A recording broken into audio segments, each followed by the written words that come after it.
Good morning. The Tuesday, May 6, 2025, regular Board of County Commissioners meeting will now be called to order. We'll begin with a moment of silent reflection for our first responders and members of the armed forces. We'll be followed by an invocation by none other than the Reverend Jack Deal from Our Savior Lutheran Church, and Commissioner Moss will lead us in the pledge. At this time, please rise.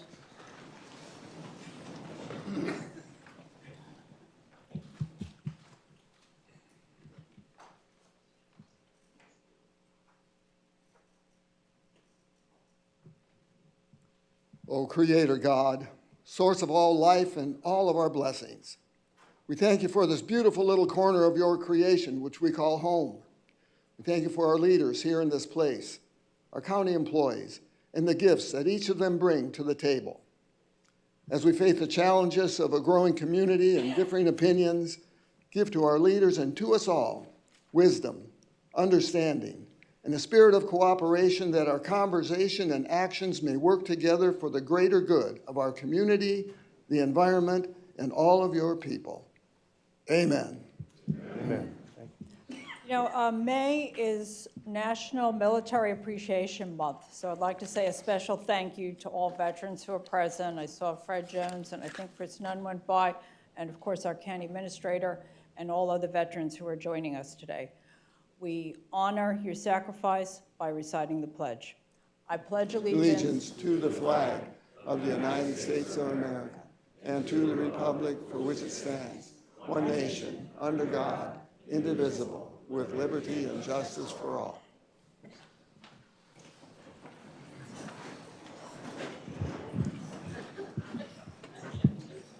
Thank you all, as you're getting settled. At this time, are there any additions, deletions to the agenda? I understand that item 12A1, the City of Vero Beach, a request for the county to assume the responsibility for ocean rescue operations at the City of Vero Beach parks has been passionately requested to be off the agenda at this time. That is correct, Mr. Chair. Is there anything else? Move approval of the agenda as amended. Second. We have a motion by Commissioner Adams, seconded by Commissioner Moss. Any further discussion? All in favor? Aye. Opposed? Motion carries unanimously. The next item is a proclamation recognizing May 11th through the 17th as National Police Week. And we do have a little presence today. So if we can bring down all of our law enforcement members, it would be greatly appreciated. Let's see if we can all gather around that podium. Please join the sheriff. Good morning. There you go, perfect. Perfect. As the room shifts, Good morning. Good. How you doing? great to see you all.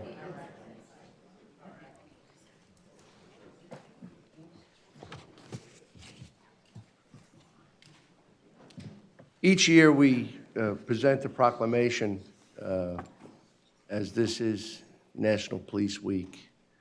And it's great to see all of our law enforcement members here. You know, part of this presentation is also collects around some unfortunate experience and tragedy as these fine, brave, young men and women who serve to give you the very safety and security that you deserve and expect, and they do it tirelessly every day. They take inherent risk, and they don't know when that risk is going to come about. We talk about it as they go on a routine call. There is no routine call. Things can change. Unfortunately, in this great nation, it has occurred way too many times. And we are fortunate and blessed that the training and the dedication and the good Lord has protected our men and women who serve. So we have to show our appreciation for who they are and what they do each and every day. And I want to say thank you. There's a few of us can relate to that. I almost made the list. I don't know if I can experience another one of those days. They're very tough, and we don't want to see any more. So keep on doing what you're doing each and every day. And I want you to know that I can speak for this entire community. They do respect you, they do appreciate you, and they honor you. And I'm only hoping that when I read this proclamation, yes, eventually I'll get to it. When I read this proclamation will be ended with an invitation to the 15th, the 15th day of this, the 12th of this month. And the sheriff will talk about it, and I'm only hoping that, well, this proclamation will be read again by none other than Sheriff Darrell Law. The proclamation should be heard by your citizens, and I'm inviting everyone to show up at the courthouse. Every year, we see all of our law enforcement partners and close members in the military, but it would be honorable if we saw some of our citizens to show their appreciation at the courthouse. Thank you. I'll present the proclamation recognizing May 11th through the 17th as National Police Week. Whereas there are more than 900,000 law enforcement officers serving in communities across the United States, including the dedicated members of the Indian River County Sheriff's Office and Indian River County Municipal Police Departments. And whereas in 1962, President John F. Kennedy signed a proclamation which designated May 15th as National Peace Officers Memorial Day, and the week in which the date falls on as National Police Week. Whereas, on an average, one law enforcement officer is killed in the line of duty somewhere in the United States every 54 hours.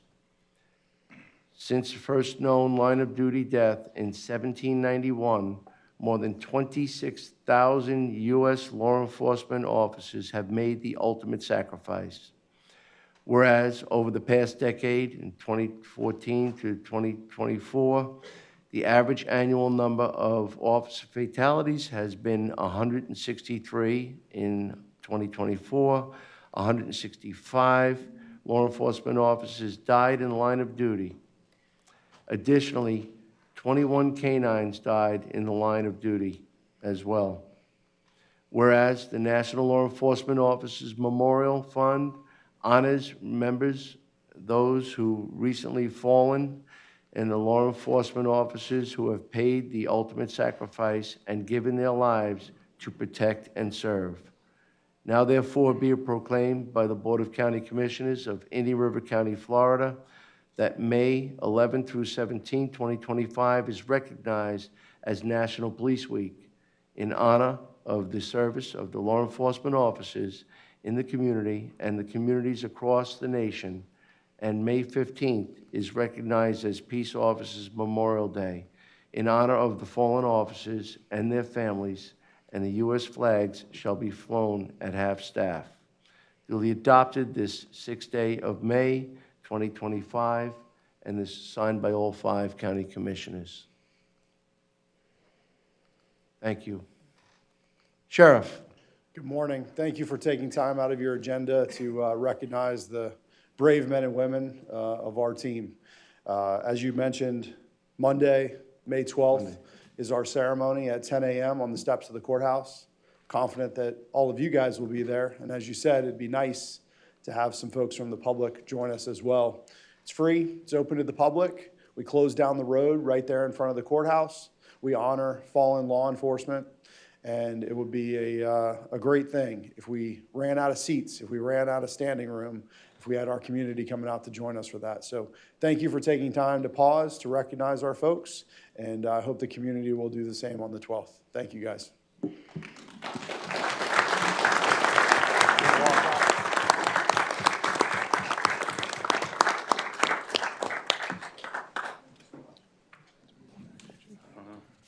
Sheriff?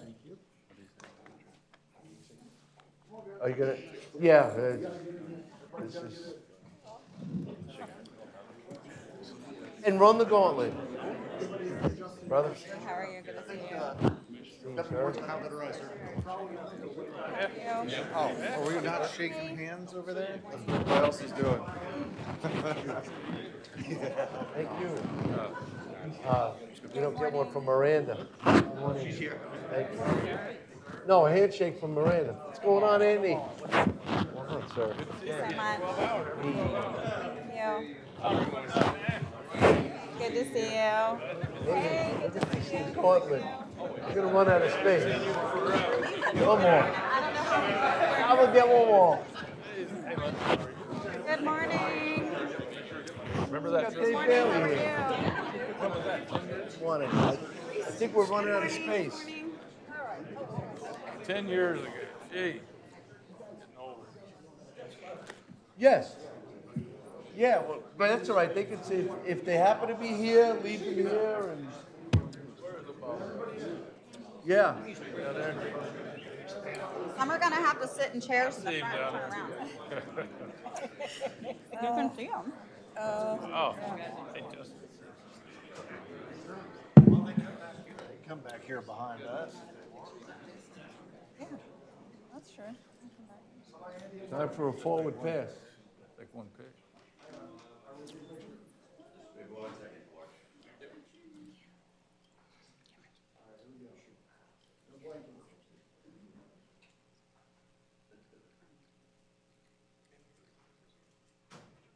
Ready? 1, 2, 3.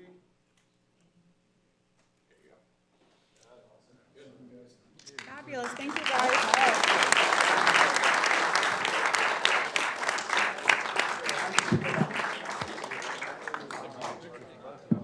Yeah, right. Well, no, because we didn't have all the, CO? we didn't have everybody. CEO. Thank you.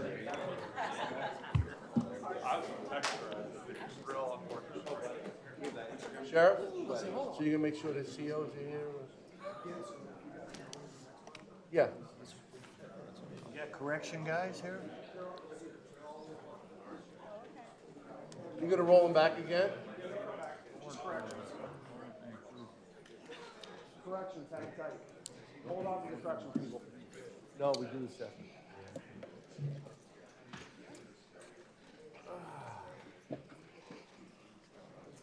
Corrections. See if you can grab everybody else that went out. Now that we've had the presence of law That's right. enforcement, we will now be doing the other side of the house. Yep.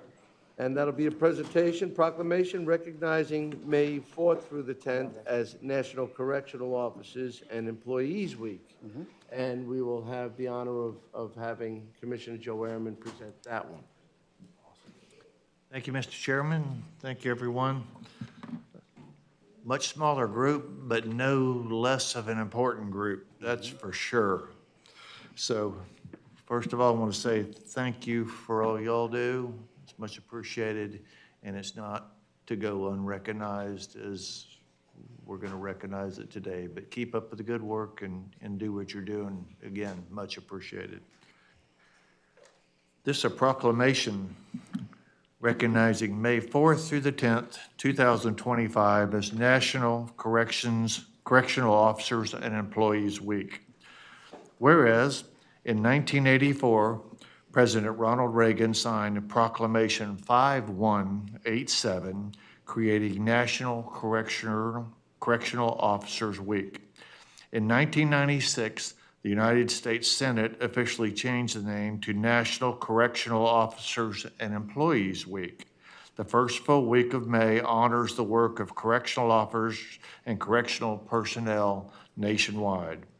And whereas Indian River County staff of correctional officers, nurses, civilian correction assistants, and support staff serve in an increasingly complex and demanding profession. They must simultaneously fill custodial, supervisory, and counseling roles. They are responsible for the custody, safety, and well-being of all inmates. And whereas in today's profession, correctional officers and correctional personnel are well-trained, work under demanding circumstances, and face danger in their daily lives. And whereas the work of correctional officers and correctional personnel comes with a huge responsibility to maintain public safety as well as to help inmates develop the skills necessary to become productive members of society. And whereas correctional officers and correctional personnel deserve our show of support as we utilize this week to honor their hard work, professionalism, dedication, and courage throughout the performance of their demanding and often conflicting roles and efforts to protect public safety. Now, therefore be it proclaimed by the Board of County Commissioners of Indian River County, Florida, that we recognize May 4th through May 10th, 2025 as National Correctional Officers and Employees Week. We thank and applaud our correctional officers, nurses, civilian correction assistants, and all correctional staff for their dedication, professionalism, and service to our community. Adopted this 6th day of May, 2025, and signed proudly by all 5 county commissioners. Thank you guys so much for taking time to recognize our corrections staff. And the thing that I want to bring to your attention, and I would invite you all sometime this week or in the near future to come take a tour. Today is Captain Jones's birthday. She's here with us, and she would love to have you guys come over and see all of our various programs that we're doing, because the ultimate goal is, you know, when we first started talking about corrections years ago, it was a warehousing of people. And we are at a point where we are truly changing lives in the jail. And so for folks to come see that, I think is a really important thing. And I know we've really made a difference in people's lives. And these heroes that are behind me are working every day with those inmates to try and make a difference and let them know that somebody cares, that they can change, that they can be a productive member of society. And that's a huge, huge shift in the mindset. And so I'm proud of our team. They do an incredible job every day. I know going to jail every day is not a cool thing to do, but these folks do it with pride every day, and they try and make a difference. And so I'm proud to be able to lead this team, and thank you for recognizing them today. Thank you.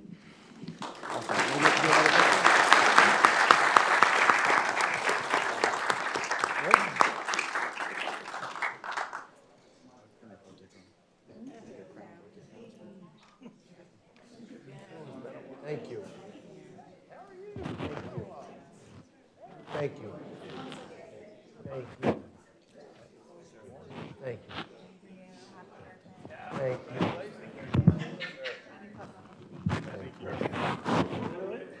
Thank you.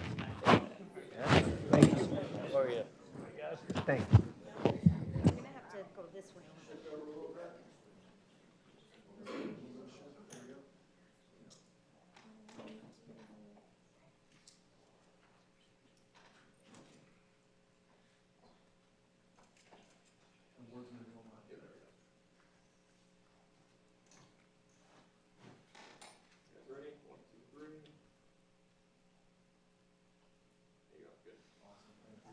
Thank you again. Well,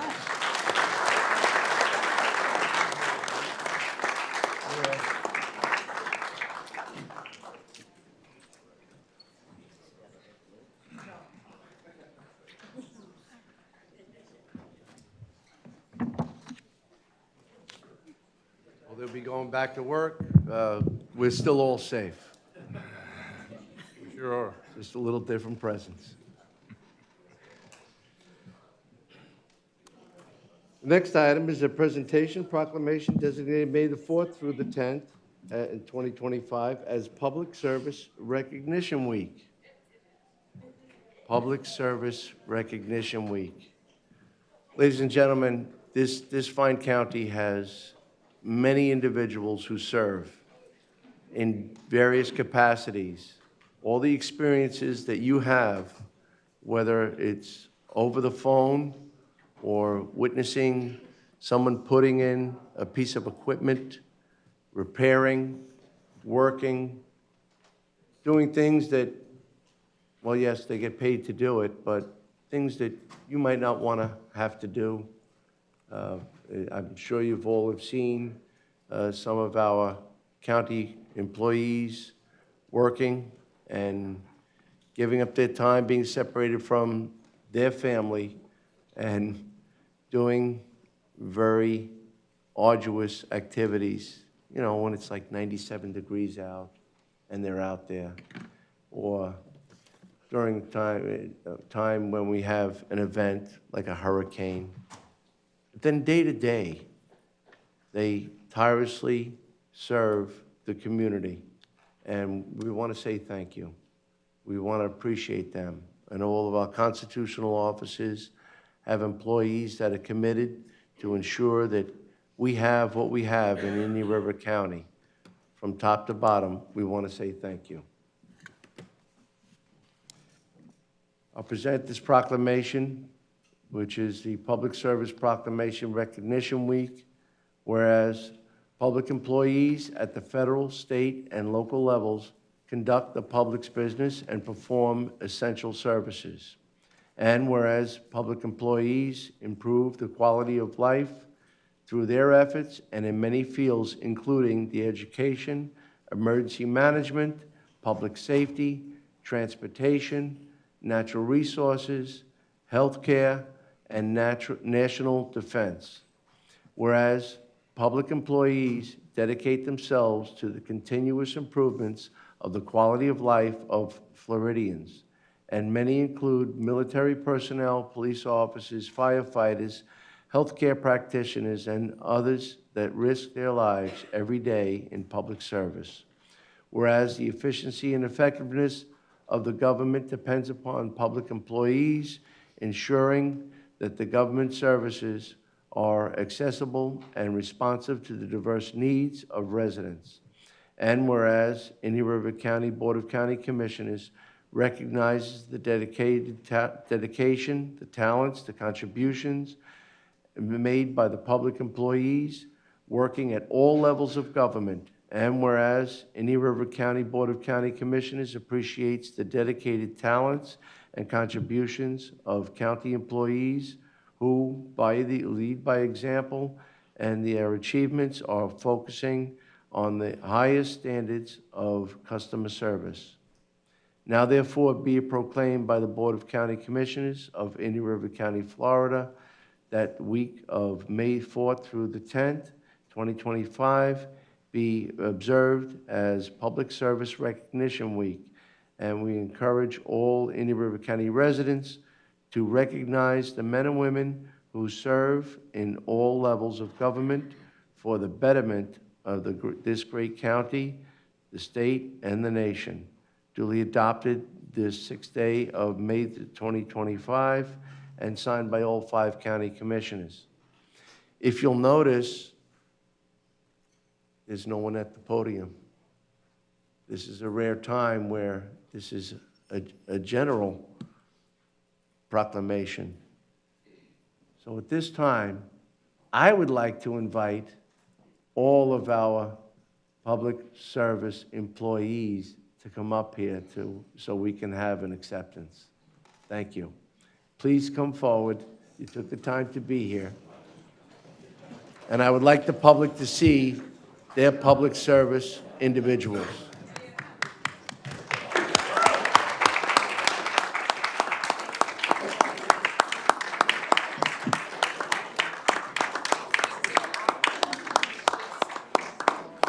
Yeah.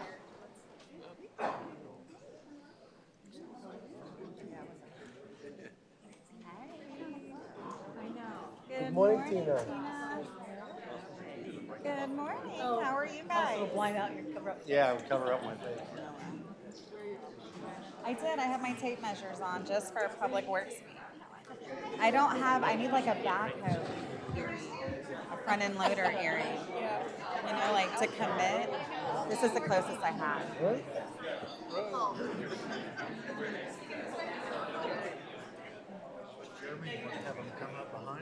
You know what? Yeah. Why don't we just do that? You know what? There's so many. Why don't we just start lining up on the top row as well? Well done. Congrats. Thank you. And I realized that you all didn't know that this was a photo op as well. But you made it this far, we have to identify you. Oh, no, they can still see. There you go. But if you get behind the right person, they can't. They're behind the curtain. Watch out. Some ladies up here. I don't know how, I know what we're doing. and we thought the law enforcement was a large That's crowd. what I thought. What do we got here? Squeeze in. I guess I'll do this. Yeah, it's in the way. Don't worry about it. Is there anybody else that was ever a public service employee? I think we have them all here. Yeah. Okay, here we go. 1, 2, 3. Yay. Thank you so much.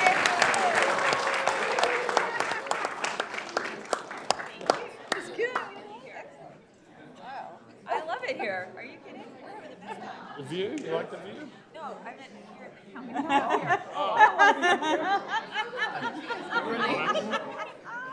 Back to my location. Oh. Thank you. All right. My public works guys and ladies, don't go anywhere.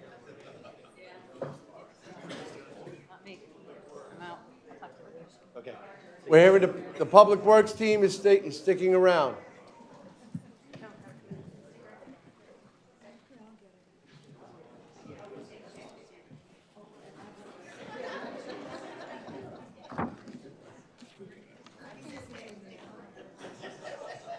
I know.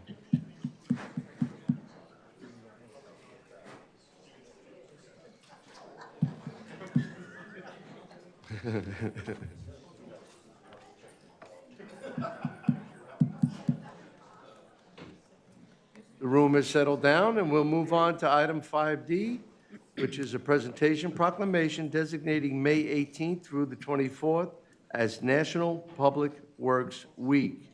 And that will be delivered by Commissioner Susan Adams. Thank you. If all the public works employees would, I'm going to put you guys on the spot for a second. Come on down here to the front while I read the proclamation. You guys should be in the spotlight because so much of what happens in the county happens within y'all's realm, and you're usually behind the scenes. So I want to take the opportunity to showcase you guys. So thank you so much. All right, this is one of my favorite proclamations to read. A proclamation designating May 18th through the 24th, 2025 as National Public Works Week.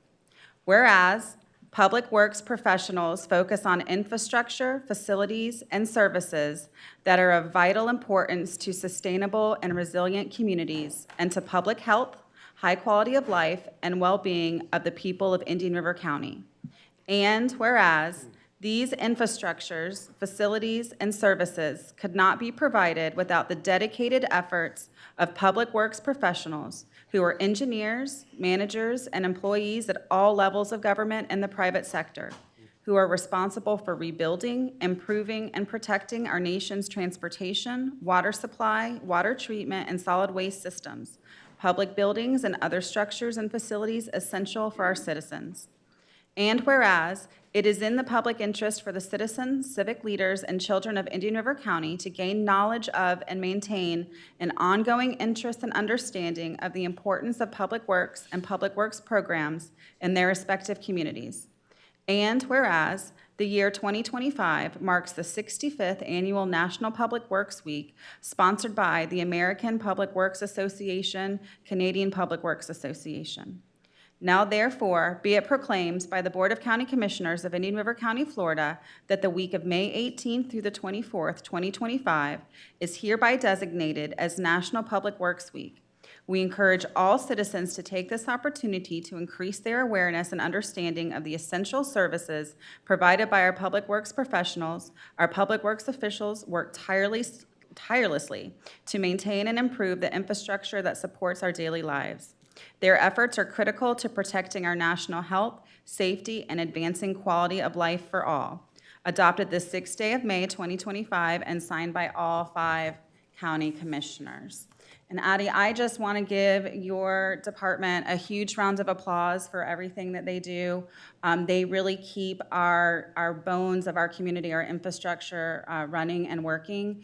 And on top of that, they have some cool equipment to work with, and it was such an honor to be able to go out this morning and see some of those pieces of equipment and meet the employees. And I thank them for taking the time to answer some of my questions and just kind of give me a better understanding of what they do. It was amazing, and kudos to everybody in your department.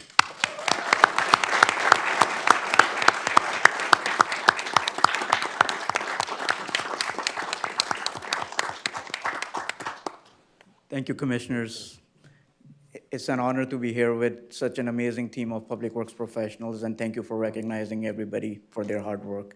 And wanted to also echo what Commissioner Adams says. We have some cool-looking equipment outside, so please, if you have the opportunity to check it out. If you have any questions, please ask the team.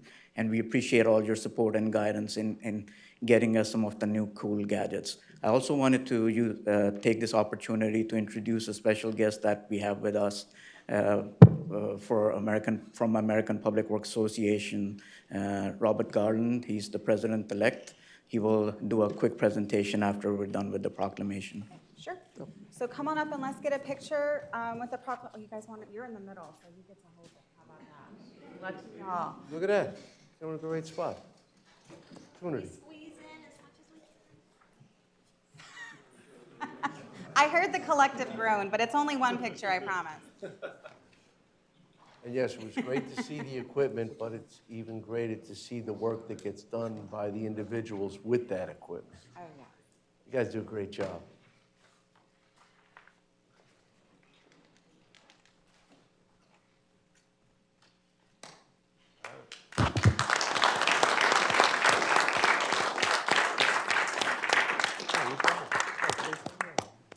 All right, thank you very much.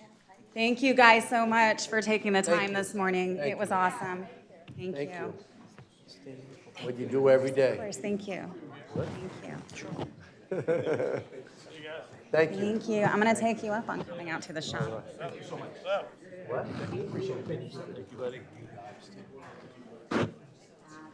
You need good equipment.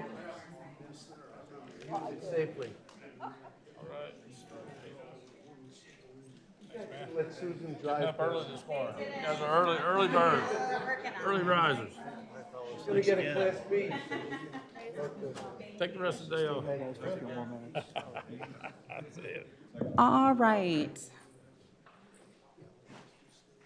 Before I turn it over to him for the special award, for the special presentation, I did want to take the opportunity to let everybody know that today we have the pleasure of honoring one of our fabulous department directors, Mr. Adi Javid, who is our Public Works Director. He has been selected as one of the American Public Works Association's top 10 Public Works Leaders of the Year. This, which is amazing.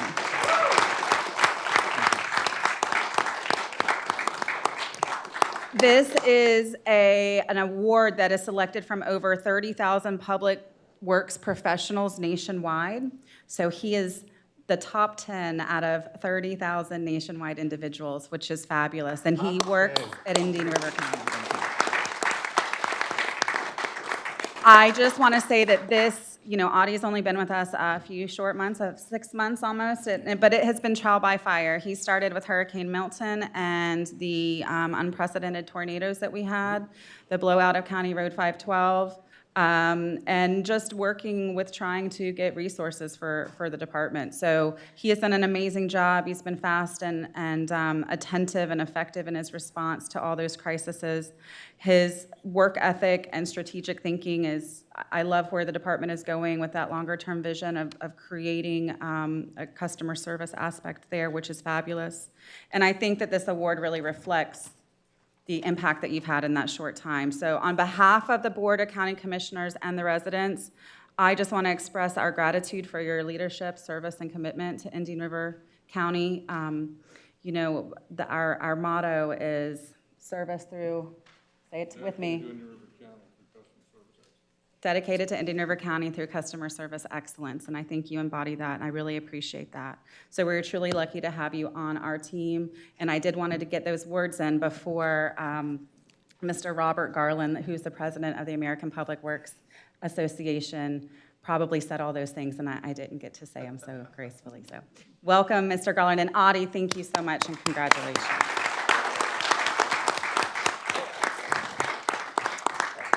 Good morning, Chair, Commissioners, residents of Indian River County. Again, for the record, my name is Robert Garland. I have the privilege of serving on the National Board of Directors of the American Public Works Association, or APWA. Before I start the presentation, I'd like to again thank you for the Public Works Proclamation. This year's theme is people, purpose, and presence. And what you might not realize, we saw the first responders here, the Sheriff's Department, the correction officers, but your public works officials are true first responders as well. After a national disaster, Hurricane Milton, as Commissioner mentioned, Public Works is the first to arrive to clear the roads of debris so that the fire and police and other first responders can do their jobs safely and quickly. And they're also the last to leave after a national disaster, returning your communities, your water, your wastewater, your roadways back to normalcy so the residents of Indian River County can get back to their normal lives. So again, I thank the commissioners for that. It shows your commitment to your residents and also your commitment to providing higher levels of service at affordable rates. But it is my honor to present APWA's Top 10 Award to Dr. Adnan Javid, or Addy. For any of the county residents that might not have been fortunate enough to meet Audie yet, he serves as the county's Director of Public Works and as your floodplain administrator. So what's the significance of the Top 10 Award? The award was established over 60 years ago by APWA to single out 10 individuals each year that represent the cream of the crop of the public works profession. And it's not just their exemplary service to the public works profession, but it's also their dedication and unspoken commitment to give back to the communities that they serve. I think the commissioner said it nicely. Let me put it in perspective for you again. APWA has over 32,000 members across North America. So the Top 10 Award places Audie in the top 99.9th percentile of his peers. Think about that. I'd love to have that GPA when I was in college, but I didn't quite get there. Audie has almost 30 years of diverse public works experience in both the public and private sectors. As the Director of Public Works for Indian River County, he was instrumental in the county's recovery efforts following the devastating effects of Hurricane Milton, including debris management and the emergency restoration of County Road 512, as the Commissioner mentioned. That project was critical to get the roadway back up and running in just 3 weeks using the construction management risk delivery method so that, again, the residents could return to normalcy after that disaster. His community service throughout the state and his career has spanned from serving as a mentor in the Big Brothers Big Sisters program to being the founder in the Tampa Bay area for the Tampa Bay Community Group, which supports multicultural events and promotes small businesses to foster growth opportunities for all. He is also an active member of APWA and was responsible for creating the Leadership and Management webinar series that earned him the APWA Innovation Award in both 2023 and 2024. I have known Audie for over 20 years, and I can personally attest that he deserves this award. He is truly a servant leader, not only as a role model for those that he serves side by side with in the public works profession, but also his commitment to giving back to the communities where he serves. So please join me in congratulating Audie in receiving this well-deserved award.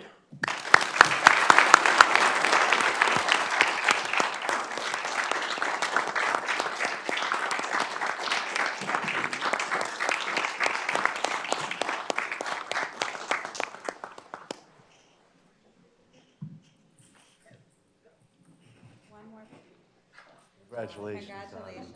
Thank you. Thank you.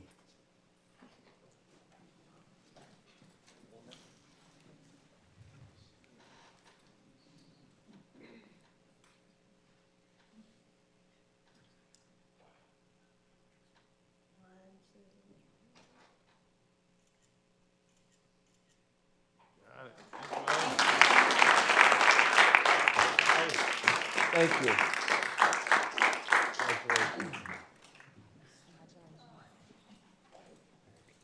Mr. Garland, thank you for coming down and presenting that award. We appreciate it, and I think that speaks to the level of respect Audie has amongst his peers. So thank you very much for being here.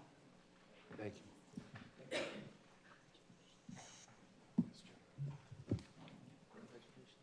Well, we have some upcoming changes in solid waste and recycling in Indian River County. So we're going to bring the team down to explain what is going to take place with those containers.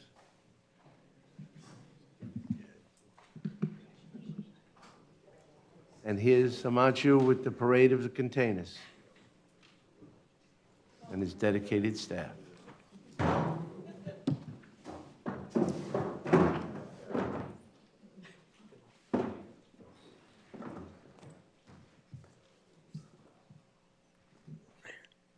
Good morning, Commissioners. Morning. Himanshu Mehta, Managing Director for the Solid Waste Disposal District. And yeah, we're here to give you an update about the upcoming changes on the solid waste and recycling program starting October 1, 2025. We have a short presentation for you. I believe all the Commissioners have received a copy. And she doesn't need an introduction, but she's our local radio personality. And so we're going to start off with Sue Flack. And this is a radio commercial that you should be hearing on the airwaves here soon. Can you?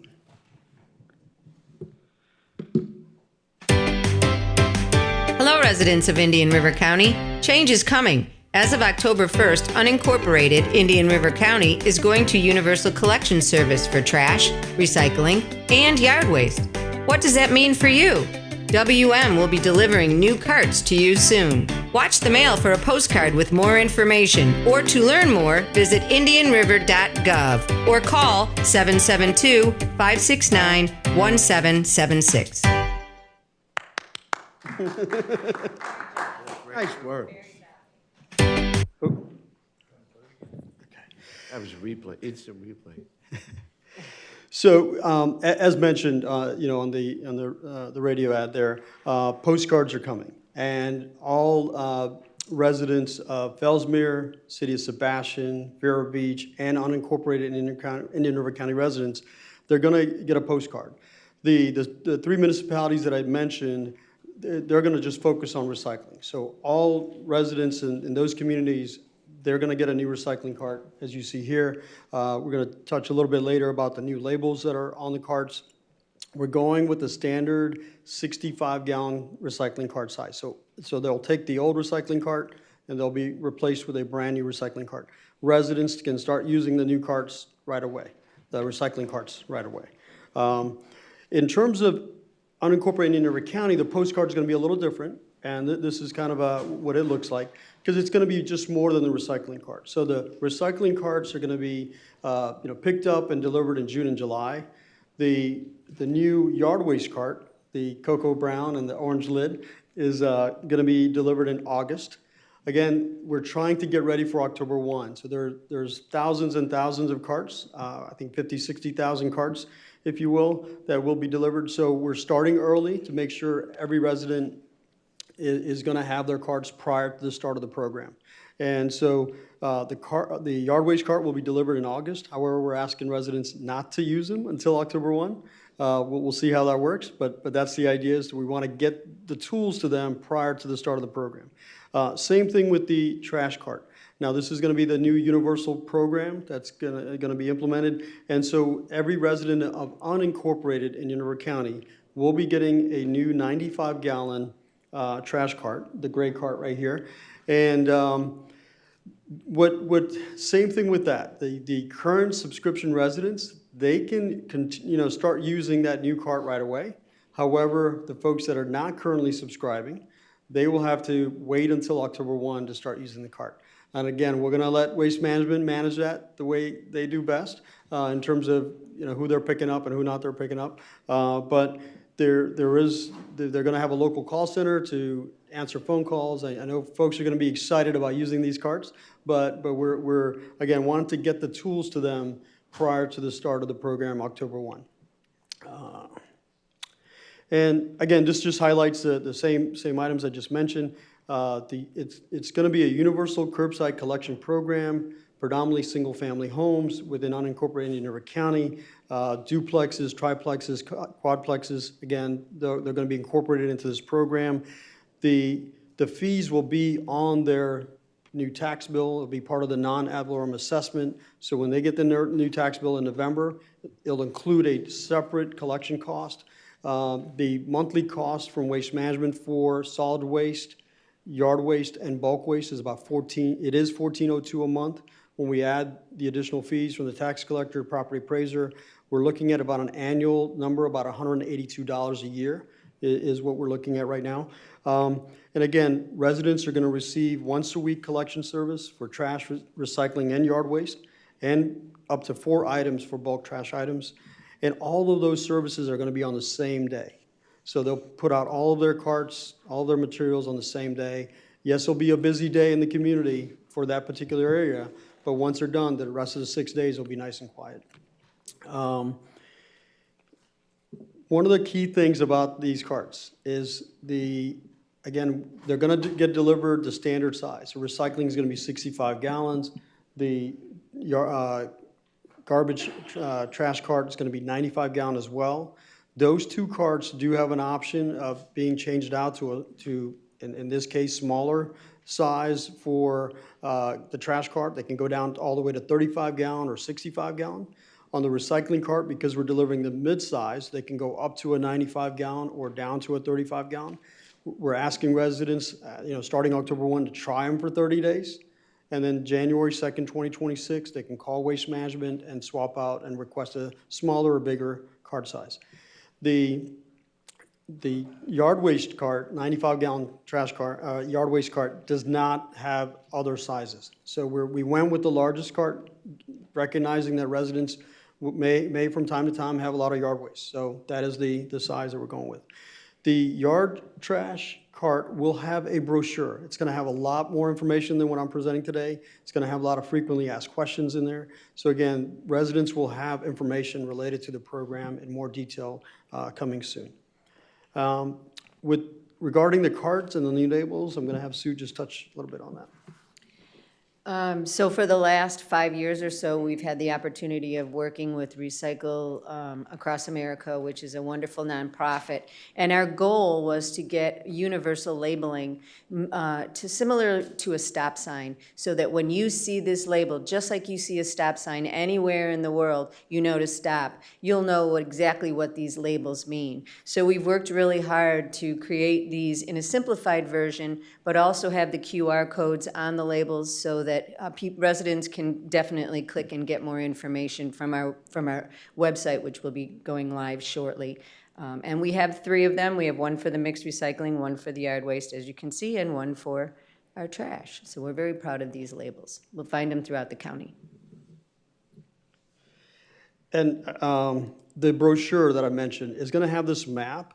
And again, as I mentioned, starting October 1, all the services for trash, recycling, yard waste, and bulk trash collection is going to be on the same day. The map will have the color-coded as shown below. So, this is unincorporated Indian River County for these services. Again, they'll be all the same day. And with that, if you have any questions, we're happy to answer. Anybody have any questions? Mr. Chair, and I've talked to Himatsu about this before. If you could kind of explain the billing process when it switches over and how our residents can expect that. Sure. So current subscription customers in unincorporated Indian River County, their last quarterly bill will be for July, August, and September. They'll pay for that service, and then they will no longer get a bill from Waste Management. Starting October 1, The services, waste management will start, say, November 5th or something like that. We, the county, will get a bill from Waste Management. We will pay Waste Management for servicing all of those customers in the month of October, all unincorporated Indian River County residents.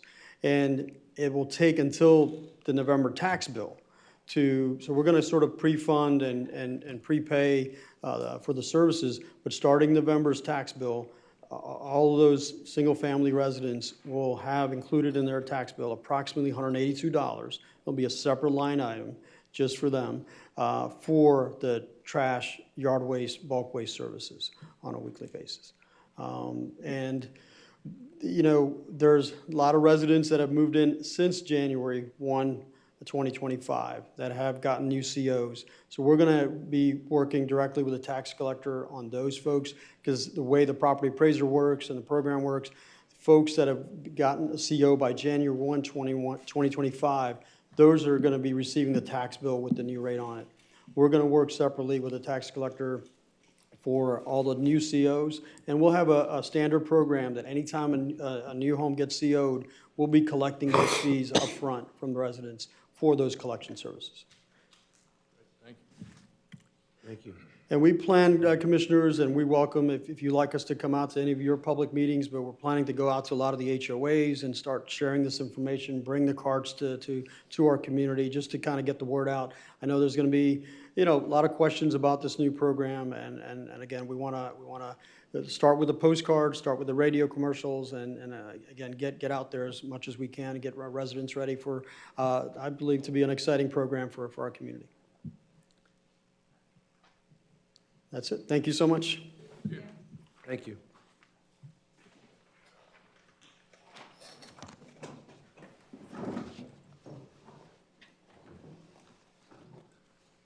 You'll see those toters again in your home. Thank you again. Yeah, that's the orange ones. Next item is the regular meeting minutes for February 25th, 2025. Move approval. And we have a motion by Commissioner Adams, seconded by myself. All in favor? Opposed? Motion carries unanimously. Well, we have informational items, and we're looking at the budget report, and we also have the administrator-approved items. That's the laundry list of reported expenditures that the county administrator has done. To continue on, the list is lengthy and there for your perusal. Next item is the Florida Public Service Commission consummating order. Mr. Chair, Yeah. I met briefly with the administrator yesterday, and I think this is a topic as we approach budget season. He's got some recent information I think it would be all beneficial for all of us to hear. Most certainly. Yes, Mr. Chair and Vice Chair and board members. Yes, we have received, in addition to receiving our revenue projections from FP&L in terms of our what revenue would be generated, what our bills would be, and what the net would be, they have provided us what they, in February, submitted to the Public Service Commission in terms of the rate increase for the next 4 years. I will say, in 2026, the 2.5% storm recovery surcharge is scheduled to come off, and the bill at the end of 2026, that covers the last 3 storms. And there's a caveat to that. It's always subject to what happens to this in this next storm season. So for the first year, what they're asking, and I will say, that they submit their rate increase, they go through a due diligence period, and they're currently in what they call a quality service, where they're evaluating, they're taking comments, they're evaluating the rate request. But where they stand right now, and the rate will expire on December 31st of 2025. So this increase, they expect to see it later in the fall. But right now, for the first year, the request before the PSC is a 14.4% for the first year to base rate. And then you're looking in 2027, a 4.3%, and in 2028, a 0.5%, and then in 2029, a 0.85%. I think it's important to note, as has happened in the past, many times these rate increases prior to final adoption by the PSC, they may come to an agreement of some sort for a lesser amount, but this certainly provides the residents what they could expect, worst case scenario, if the rate increase package went through as presented. And I know the 14.4% is a high amount. What I will tell you is some of that is related to capital recovery costs for infrastructure, for hardening, renewable energies, investment in the actual system to ensure the ability to deliver electricity on a reliable basis. So, and it's always that way. In my experience, is that first year is they have the ability to go back and look at the investment they've made over the prior 4 years, and then kind of account for that. So it's really an informational item for our public. So, Mr. Chair, what basically he said is the FP&L rates are going up, Yeah. just so you know. Yes, yeah. Well, I don't want people to have to be looking at the dictionary for consummating and trying to calculate it all. It's pretty clear that we'll be seeing increased rates. Thank you for pointing that out. Children's Service Advisory Committee vacancy. We do have a vacancy, and we do have a resignation, so there'll be an opportunity for a position at the Children's Advisory Send in Committee. your application. You're a little short-handed there? A little short-handed? We have one vacancy, but I wouldn't say we're shorthanded. Many hands doing lots of work, but we can always use more. Thank you, thank you. We don't want to see the vacancy go on for any period of time. And then we have the event calendar. Again, too robust. Thank you, staff, for making it an abundant place to have a lot of great activities. Please refer back to the website. And the District 1 appointee for Planning and Zoning Commission is, John Campbell. Thank you. Next item is public comment. Any agenda-related items that you may not be here for the agenda? And that's with the exception of any public hearings.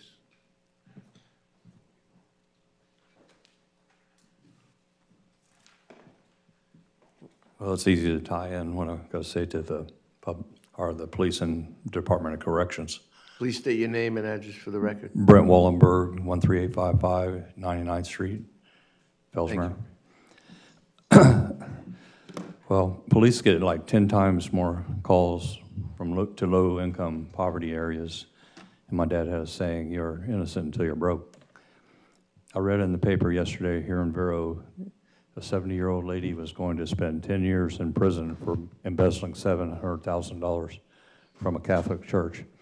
People in church will probably feel the financial hardship and trauma caused by this person's actions for years to come. The internet has done to the post office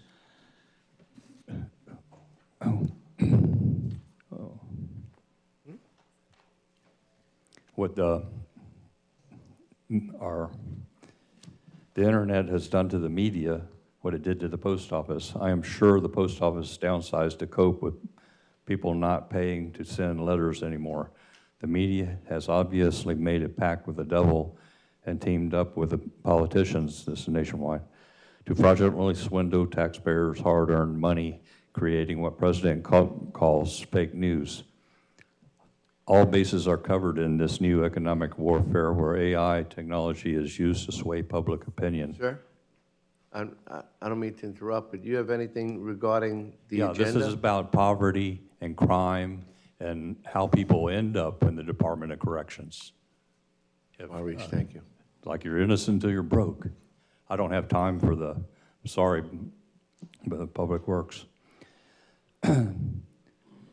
All bases are covered in this new economic warfare, where AI technology is used to sway public opinion. When politicians wastefully spend money, tax monies, media flatters and praises them. Now, this is mainly Brevard. When politicians do not comply, media slanders them without mercy.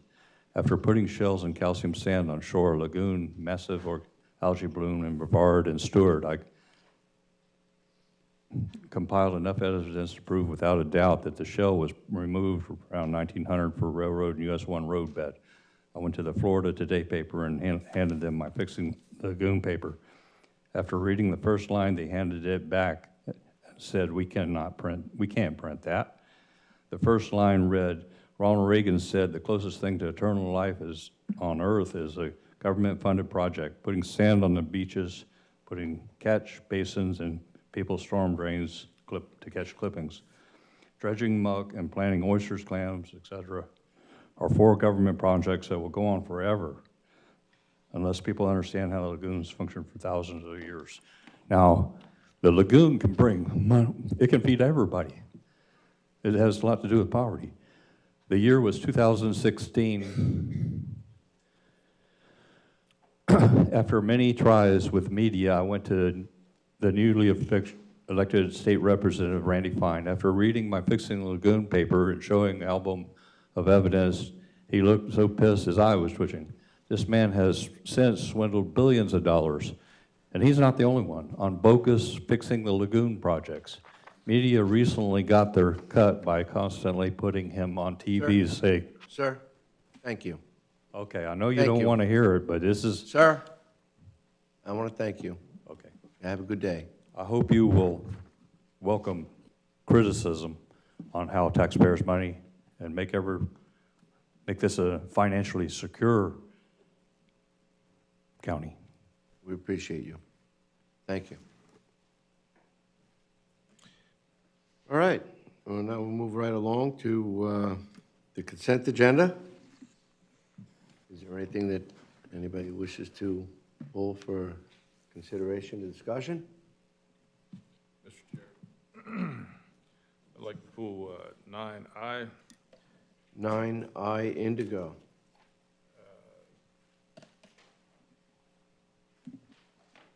9J, and which is related to 9Q. I, J, and Q. We Okay. can do we can do J and Q together if you'd like, Chair. No, we have to do them separately. Okay. I, J, and Q. Is there anything else? It's amended. We have a motion by Commissioner Law and seconded by myself. Any further discussion? All in favor? Opposed? Motion carried unanimously on the amended agenda. All right, item I Indigo.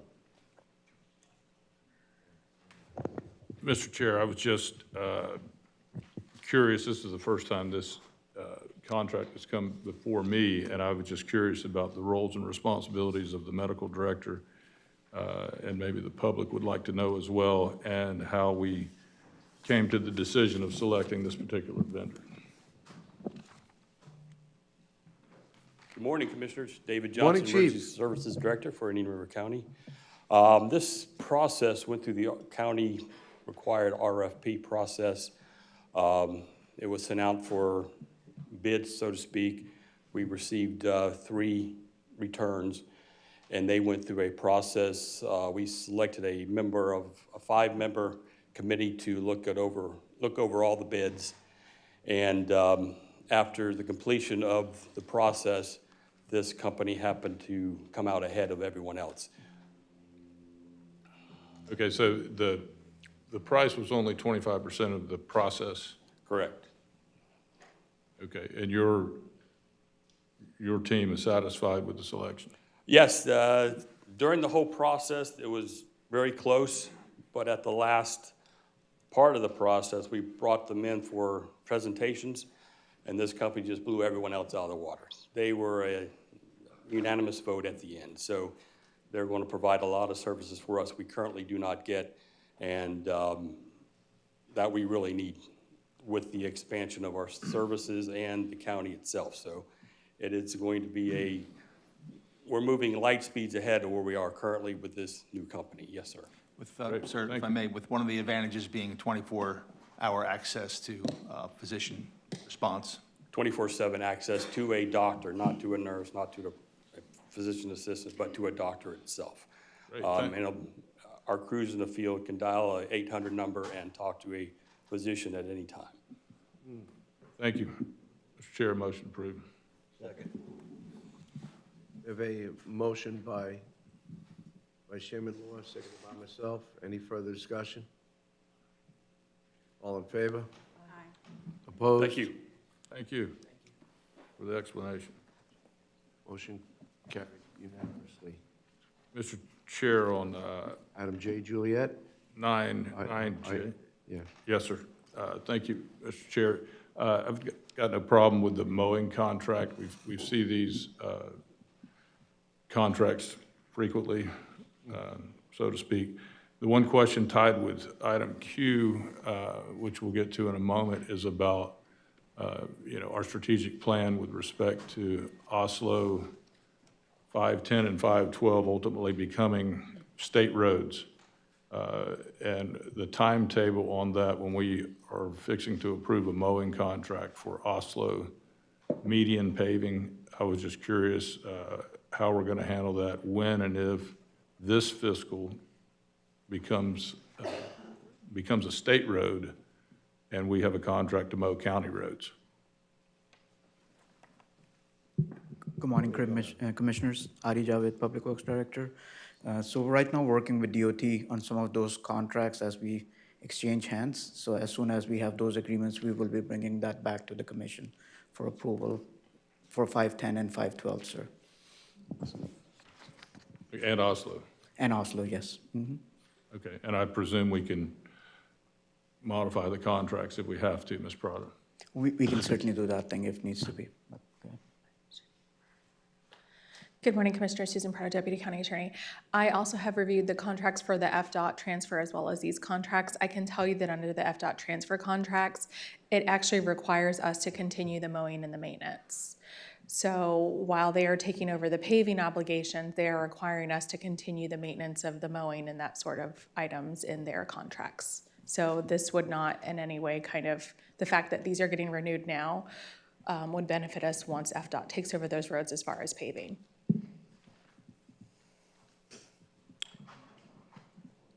Okay. I thought the idea of giving the county, road. right, that they would assume the maintenance. It will be designated as a state road. They will be doing the work, and then the continual maintenance will be on the county's shoulders. As far as the mowing and the vegetation, however, when it comes to paving and all of that, or if there are any of those kinds of issues, those all still lie with the state. Yes, that's my understanding of the contract from reading it.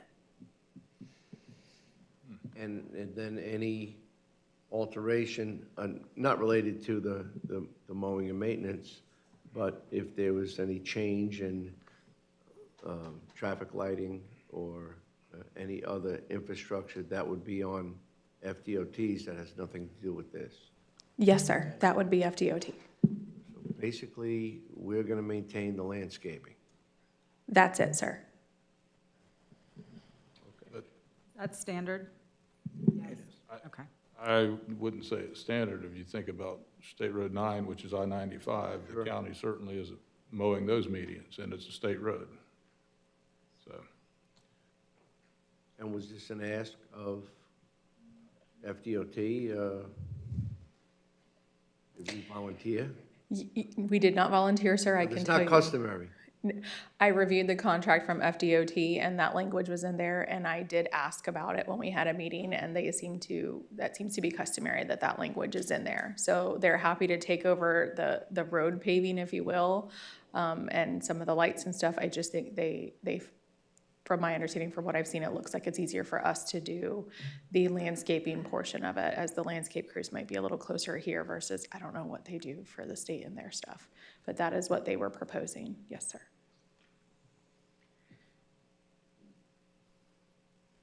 How is it handled on State Road 60? We are actually responsible for doing maintenance on We State are Road. responsible Yes, for ma'am. doing maintenance on State Road 60? Yes, ma'am. Okay. West, State Road 60 West? Not That's State Road west, 60 West. but there's portions of it within our urbanized area. So I think they have contracts with some of the further reaching ones, but, I mean, I would assume, I really don't have a problem either way with this. It just seems like it's easier in your urbanized areas for the county to, or the municipality to maintain it, so it's up to the standards of that municipality with the landscape and those types of things. You're absolutely right, Commissioner. Typically, that's how it works, that within the urbanized boundaries, typically, they look to the city or the county to take care of the maintenance for landscaping. Thank you. So now that we brought up I-95 on State Road 60, so it's east of I-95 to about 43rd, all that mowing gets taken care of That by is the correct, county? sir. That is correct, sir. And west is That's by DOT. the state? Yes. So when Oslo and 95 is complete, traveling east, Not going to be changed. the county's going to be responsible for the landscaping and the mowing? Yes, sir. They're going to supply the landscaping, They will do it as part of the construction. the That irrigation or? all that stuff would be put in as part of the construction. We would be responsible just for the maintenance side.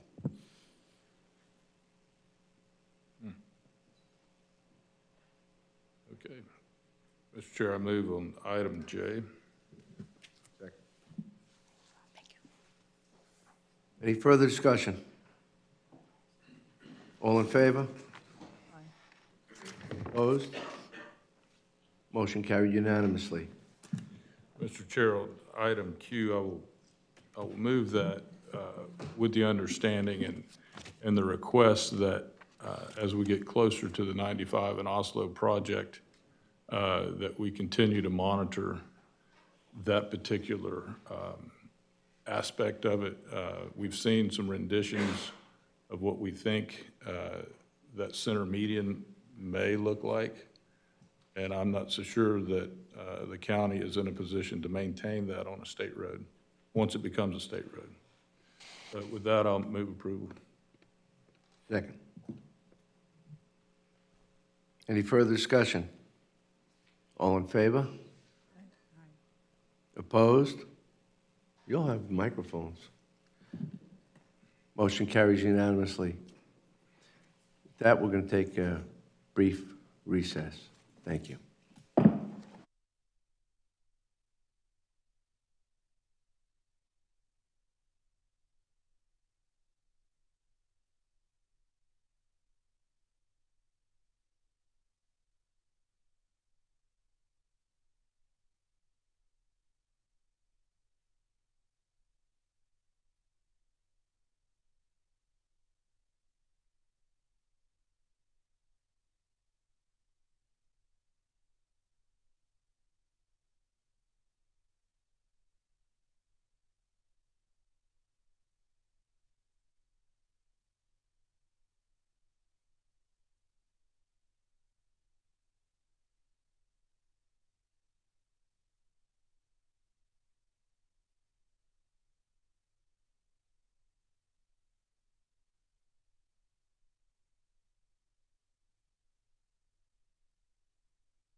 The meeting will now be called back to order.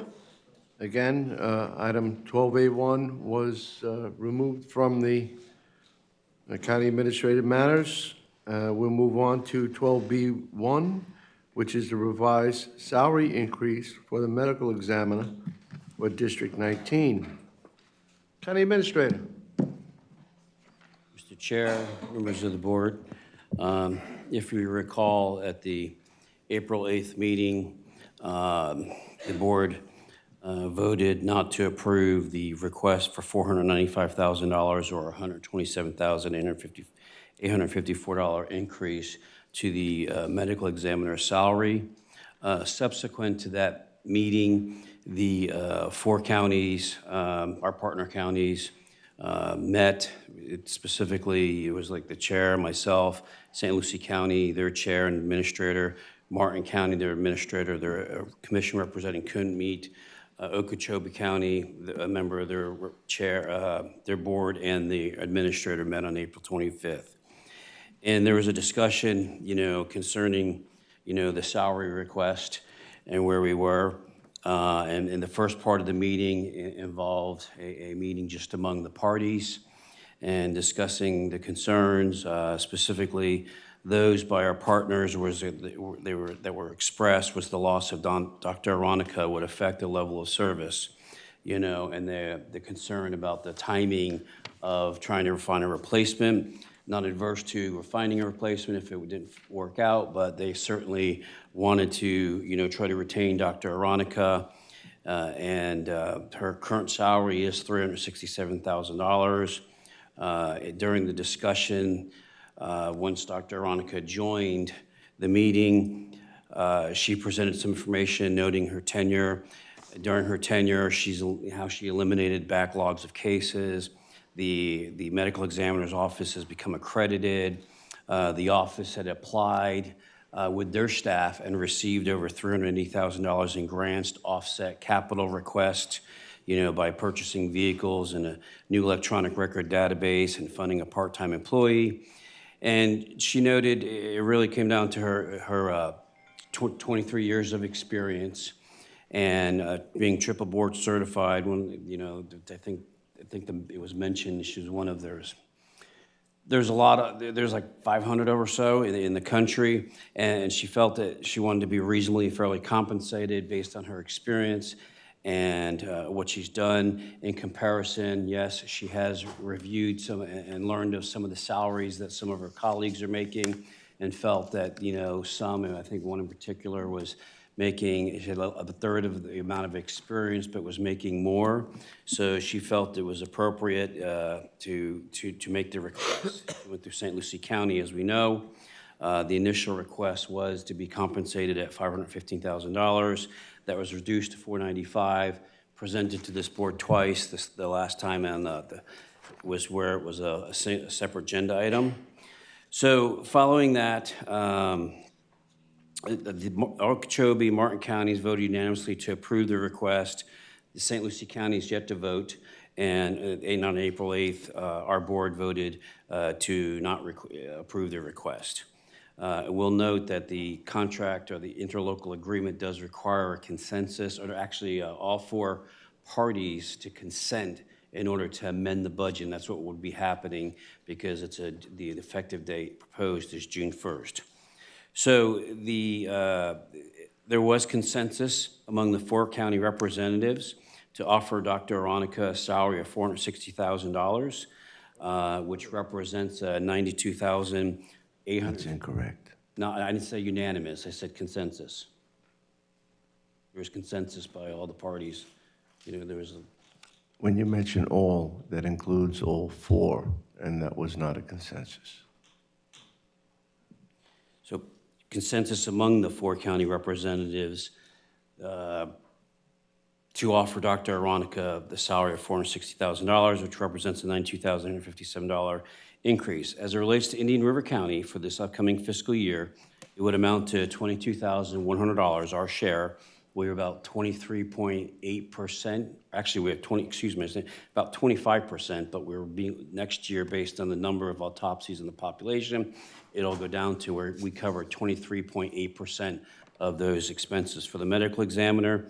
So, but for this fiscal year, the upcoming fiscal year at 23.8%, the change to the county would be $22,100 plus salary-based benefits, such as Florida Retirement System. And then, so what I did do by way of comparison, there was $415,000 offered at this meeting on April 8th, and that would have been $11,390 plus salary benefits, so it's slightly double. No, it's actually just under being double. So the representatives, one of the things I think needs to be pointed out, the representatives of the other counties acknowledging the need that all parties to the ILA consent to the decision, they offered if the county, Indian River County were unable or unwilling to fund its share of the salary increase at the $460,000, that the other counties would fund the difference among themselves, but they would need our concurrence with that. They indicated it certainly wasn't their preference, but they felt it extremely necessary to retain Dr. Aronica, again, noting that the state attorney and the public defenders and others that work with Dr. Aronica, you know, the comments I think we've all heard is you need to retain her, one of the top in the country, and there was even a discussion about that recruitment process. So, as I discussed, at the four-county meeting, there's three options. There's to agree, for this board, there's three options. To agree to the annual salary at $460,000 and fully fund its share, which is 23.8% or $22,100 for fiscal year 2025-26. That would be the increase. Two, to agree to an alternate proposal presented by our partner counties and determine what amount the board is willing to fund related to the salary increase request and agree to allow the other counties to fund the difference. Or the third option is do not consent to the requested salary increase.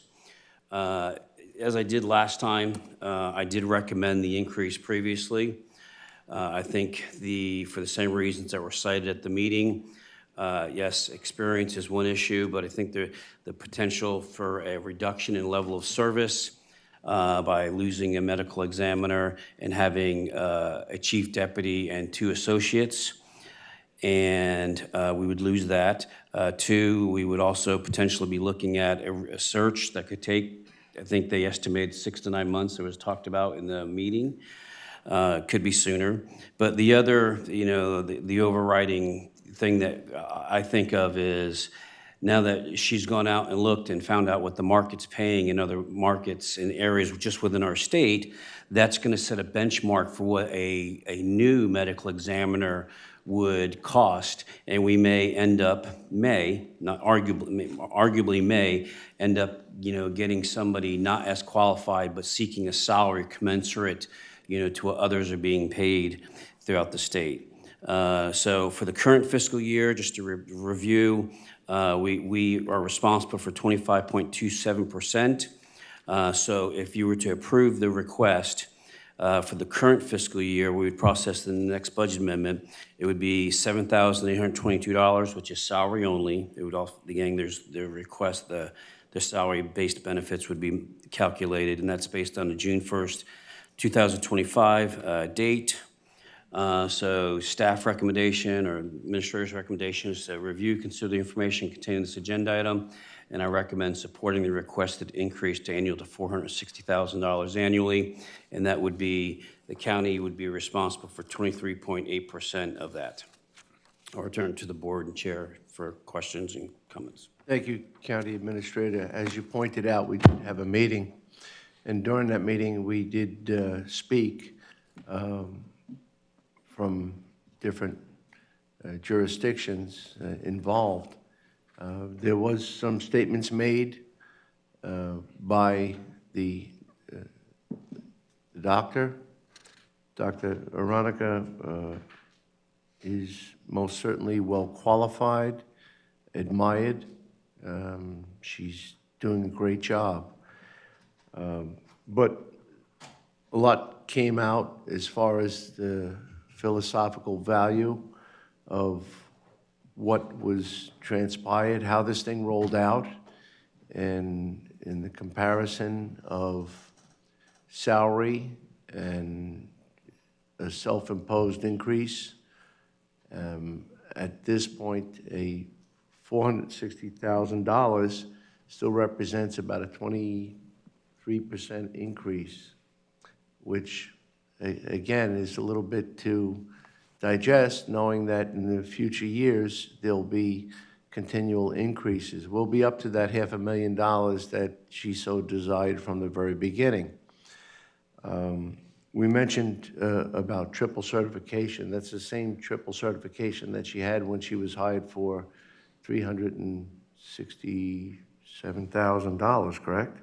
She was actually in, I think, 1819, hired at a base salary of $320,000, and she has received subsequent, annual wage increases, and her current salary is $367, I think $367,143, but it's $367.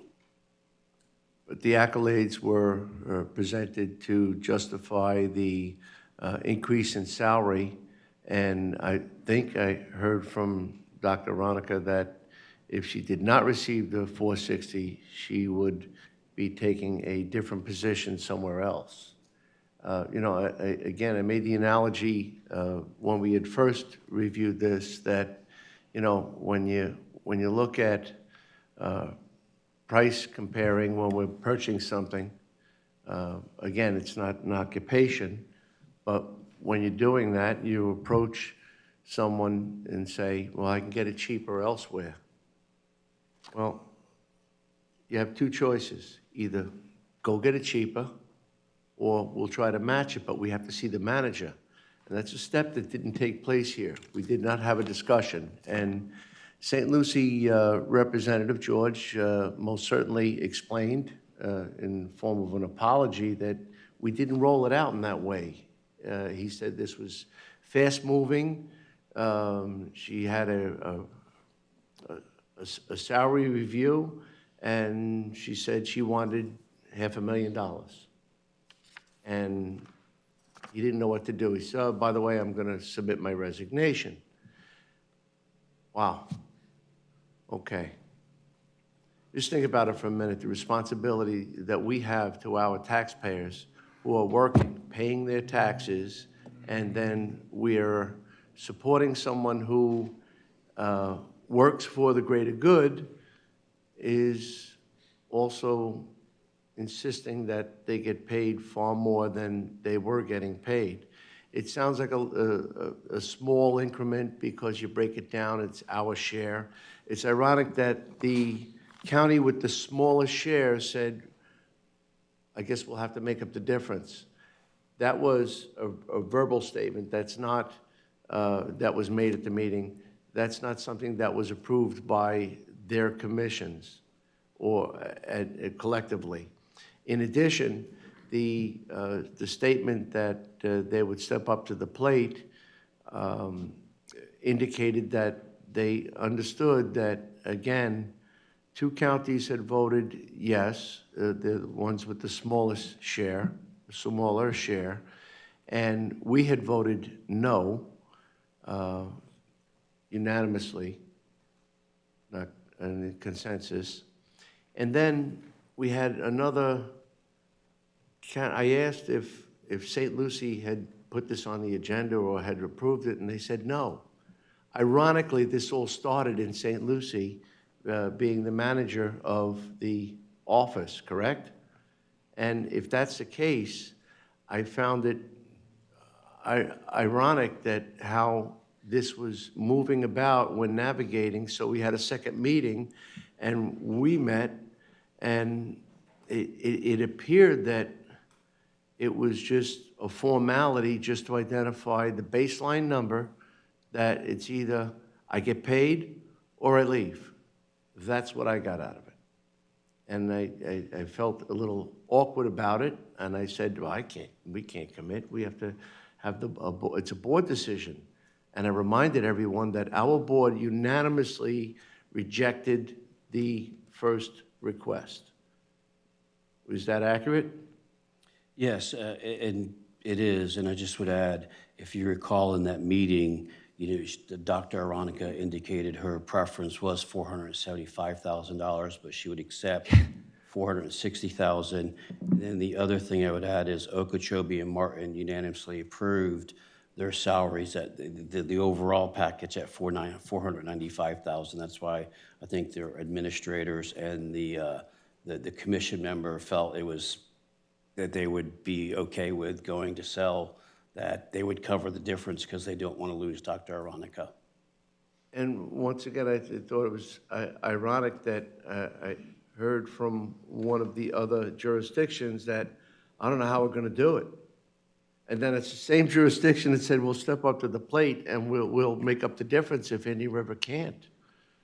And I said, you may very well be doing that. I don't know.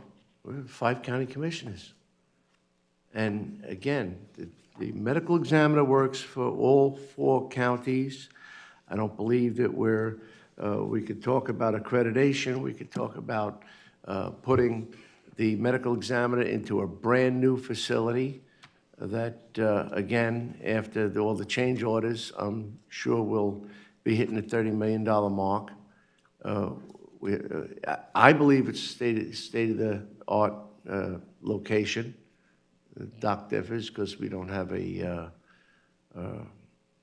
X-ray scanner and C-scan, but I'm sure that that accommodation could be arranged at the larger medical facility down the road for the few cases that are there. I just don't see the taxpayer being so burdened with this high value. Mr. Chair, I appreciate your comments, Mr. Chair. I wasn't at the meeting that you spoke of, that you and the administrator went. For the public, let's understand that in February 24th of this year, we received a letter, albeit a few weeks later, and in that document, the county administrator of St. Lucie County mentioned that Dr. Aronica's office performed over 900 autopsies. So from the jump, the numbers were a bit wrong. In fact, they performed just over 600 versus over 900. It should be noted to this board that when this discussion started with the alarming $500,000, $495,000 per year, the jump from $367,000. In addition to that, their fiscal year, friends, is 10/1 through 9/30, the same as ours. In that document, Dr. Aronica not only wanted to go to $495,000, but wanted it immediately and wanted a mid-year change in her salary, which is very ironic in the government business when you have somebody that in fact wants a pay raise in the middle of the year. Typically, it's a COLA or an anniversary date. So you can't have it both ways, in my opinion. As the chair mentioned, she was hired at $320. Collectively, we sat on that body to select her in 2020. Going forward, the document before us today talks about the $460. Now, friends, she's at $367 now. She submitted her budget on 3/1 of $495,000 before this debate started. The document is written kind of in a persuasive fashion about, well, we might not have the opportunity to have somebody as talented as her. Let's remember that we've committed collectively over $25 million for a brand new facility for the medical examiner's office. And also keep in mind, which is very heavy, the medical examiner is part of the Florida retirement system. That is not lost on me. That's an additional $100,000 that collectively goes into her salary for her pension ultimately. And also keep in mind that we speculate that it would be hard to fill. I don't know if folks have recognized, but professionals are coming to Florida. No state income tax and potentially no property taxes. Who knows how that's going to go. But to go from 367, your initial ask is 495, is really very shocking. I think the other commissioners, by virtue of our last meeting, recognized that was shocking. And then now, after some type of meeting, we've horse traded to 460. I mentioned this to the administrator yesterday, and I'll continue to stand firm that I'm a no at 460. Thank you, Chair. Mr. Chairman, can you or the administrator tell me what was St. Lucie County's, have they voted, has it gone to their board yet? What did they say? In the, after this board voted no, they held off, and that's when, I think later that week, the St. Lucie County Administrator reached out to myself, I think to the chair, about having a joint meeting, four-county meeting that was part of the discussion that after the vote to deny here the 495 was the four counties get together and never materialized. And so then they took the lead on bringing the counties together. So that's how we had that meeting. Okay, so At this point, all the bodies are waiting. If we were unwilling to fund the share, the other three counties would pick up the difference? Is that in concrete? That's something that and two of them had their elected official representative there. I mean, and I will say, the one, Commissioner Burrows with Okeechobee County did say, he's like, that's not our preference. It's preference that we are mutual partners on this. But they believe, firmly that we need to do what we need to do to retain Dr. Aronica. So. Mr. Chairman, would that be correct? Is that? Well, again, this is, Commissioner Burrows did make that comment, but once again, I remind us all that that's one commissioner representing the commission. I don't know when it goes back to the board, just the same way as the great anticipation that this would fly right through the way it was presented to us, and it was a unanimous no. I don't know what I don't think any of us can predict. Okay, well, the point I'm trying to make is. But he did make a comment that he would make up the difference. Right. You all said that Martin and Okeechobee have already voted, and they're willing to do this. Well, Commissioner Burrows was there at the same time when I did the building. Okeechobee, I've told you all this before, Okeechobee was against it. They were like, how are we going to pay for this facility that they desperately needed? And we all agreed that they needed it facility. And they've ended up coming through, and they're doing their share on that. Martin County's been the same way. Commissioners that I've talked to have felt the same.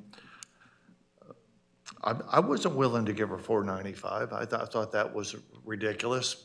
It seems the consensus is 460 by our fellow counties. Yeah, I'm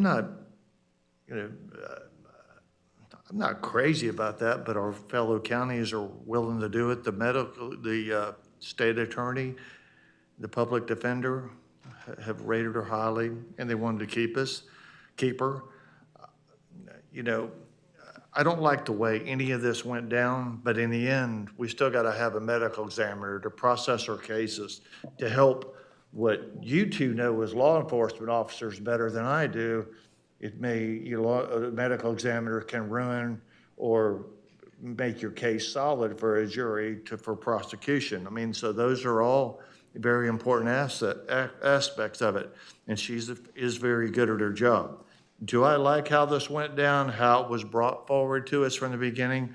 No. Do I like the fact that she wanted over $100,000 increase initially? No.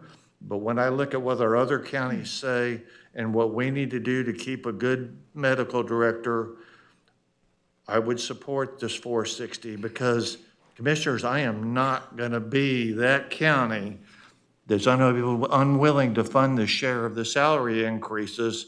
The other counties would fund the difference among themselves. I am not willing to be Indian River County because we haven't made a good case of taxpayer money. I think somebody was smart enough, they can say, well, we're saving taxpayer money because we got a good medical examiner that's willing to do it now for $460, even though this was skewed how this all happened. But if we're saving money, if we're prosecuting cases more efficiently, and we're moving stuff through the system, we've got a medical examiner that's doing their job and give us the information we need, I am not gonna let Indian River County be that county that needs other counties to fund for us just because we don't agree with what they say. We have an interlocal agreement, we need to abide by it, and the other counties are willing to do it. We need to go along with it whether we like it or not. You said you're uncomfortable with a $100,000 increase. This is $93,000. It should be noted that there's two other. Is my math wrong? Our share would be like $120,000 a year? Is that? It was originally $128,000 in salary a year, and now it's down to $92,000 increase. If it's That would be, approved at $460. that's our yearly thing. Yes. I just think the positives outweigh the negatives. I know we don't like how it happened, how it went down, but I'm not gonna let Indian River County be that county that has to, we're gonna do this. Y'all fund the rest of it. I'm not gonna be that guy. Or you could be the county that's more fiscally responsible. Okay, well, I think that my issue with this from the beginning was the way it was handled and it was presented. I didn't feel like Indian River County had a seat at the table or was able to be part of the conversation. So I do appreciate the 4 counties getting together and having a more robust conversation amongst ourselves as members of that ILA to discuss our concerns and where we are and have a better understanding of that. I spoke to Commissioner Burrows and I spoke to Commissioner Lowry about their perspective on the medical examiner. And I think that, you know, it's important that we are a unit as the Treasure Coast. If we're going to be part of an ILA, we need to be part of that ILA.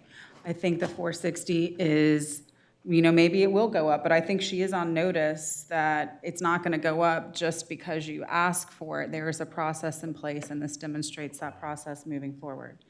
So I don't really see the point in continuing to kind of rip this one into little pieces. I think we have agreed in the past to the 23.8%. That's what we should agree to in the future, or whatever our proportionate share is.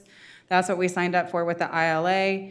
This was a discussion that was had by all 4 counties. There was consensus amongst the 4 counties. Whether there was unanimous consensus, there was a general consensus that the majority were okay with that. Having talked to 2 of those, I'm comfortable with the direction of the group as a whole, and I would be happy to move approval of option number 1, which would be to agree to the annual salary and fully fund our share. Second. We have a motion and a second. Any further discussion? Yes? Yes, thank you, Mr. Chair. Backing up a minute, frankly, I thought that the price of the new facility itself was exorbitant, but at the time, everybody was waxing poetic about it, that it was very necessary to spend that amount of money on it. So, you know, it went through at that time. That being said, since we've already committed to this exorbitant sum for the new facility, I don't see shortchanging staff in any way, shape, or form. My understanding is there are no complaints with the way she has been handling this situation. Her service has always been respectable, admirable, if I understand it correctly. So while I didn't appreciate the exorbitant cost of the facility, and certainly am not particularly happy about a salary increase that is beyond well, it's beyond any increase I ever got, but, that's neither here nor there. But that, that being said, I'm willing to support it as I supported the facility. Thank you, sir. Interesting, everybody's concerned that it's a high value. Everyone's concerned, is what I'm hearing, is that it's a lot of money. We have sticker shock, but all right, let's do it. We work for the taxpayers, and this expense is going to be a reoccurring expense. It's actually going to increase annually. And this thing will go, we will have probably the highest paid medical examiner in the nation. That's where we're going. We are traveling a course right now. This is a big jump. And we're going to continue that process. All the fear factor of, well, what it's going to cost us to find somebody else, or the next person, the next doctor, is going to be looking at what was asked and say, I want that too. Well, that's a fear of negotiation. That's not what it's about. Again, from the onset, as it was pointed out, this started all wrong. Again, we didn't do a salary study. The individual counties were compelled to do not a salary study. They used the old telephone and did a call around. And they compared to other jurisdictions like Broward, a little busier. I don't know if anybody's seen the caseload there.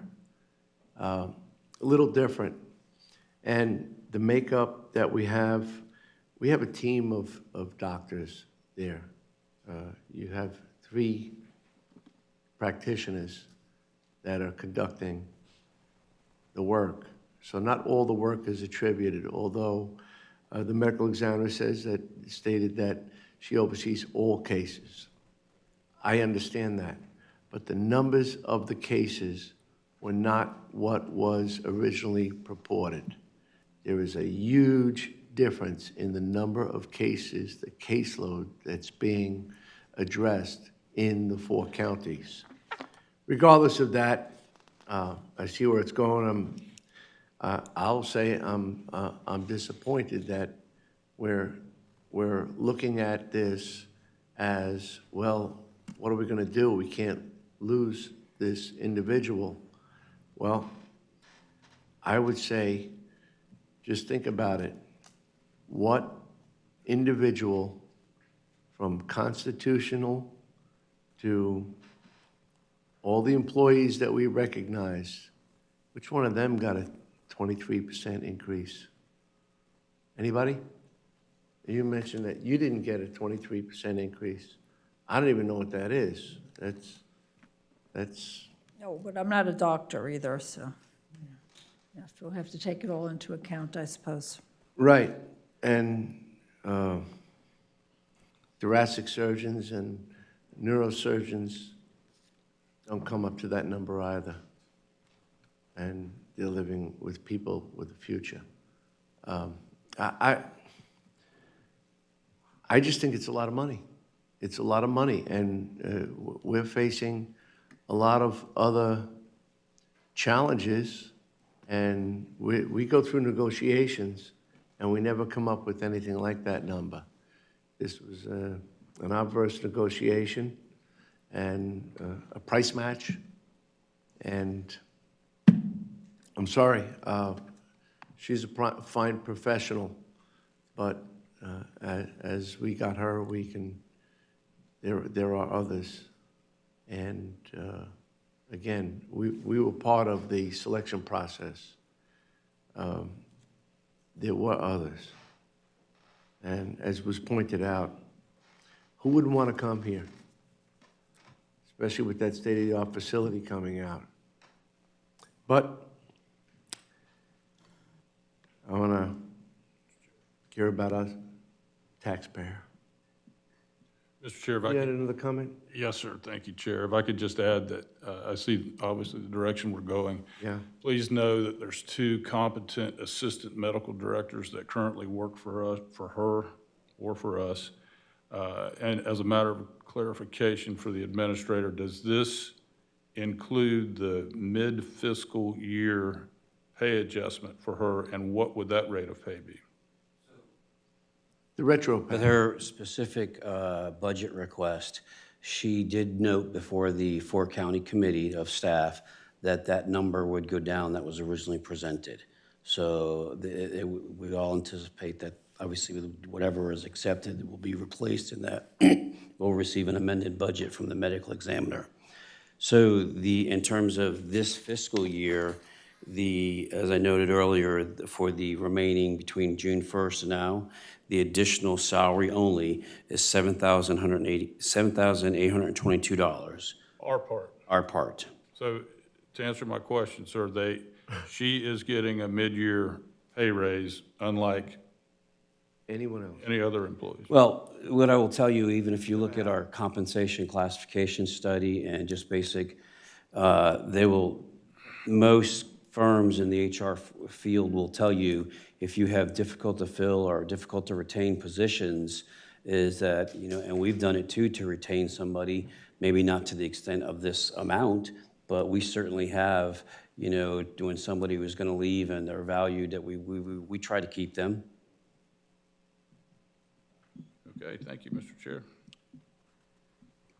Okay. Anything further? All in favor? Aye. Opposed? Aye. Motion carries 3-2. Vice, you okay there? You don't need a medical examiner?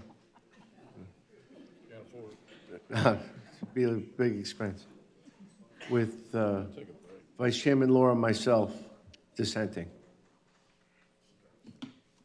It's being requested to take a break.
want to do it? Oh, we're going to do utilities. We got him queued up.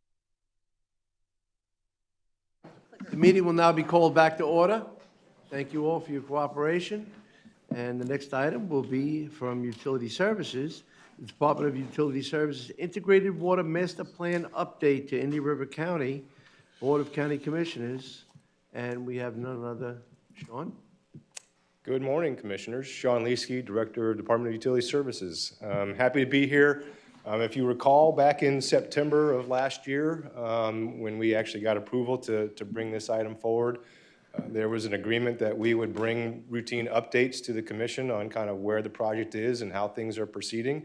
And I think we had agreed at the time that we would wait a little bit, a few months, to kind of get things kicked off and moving before we started doing that. And so here we are. It's about 6 to 8 months later. So we're going to kind of come today with an update. And I've got a couple of the consultants with me today, Carly Fellenkamp and Chance Lauderdale are with me today, and they'll be doing the majority of the presentation, but we wanted to kick this off. We'll be doing this kind of on a quarterly basis, as you all had requested. So we just wanted to take a little bit of time. We'll kind of not take up too much of your time this morning, but wanted to give you kind of a general update. So as I just did, we're going to kind of go through an introduction. We're going to go kind of through our Department of Utility Services goals and objectives and what we are trying to get out of this project. We're going to talk about the master planning methodology and progress, and HDR is going to be leading that discussion. Kind of talk about the use of contingency funds, and that was something, if you recall, back when we got approval, there was a large sum of contingency within that.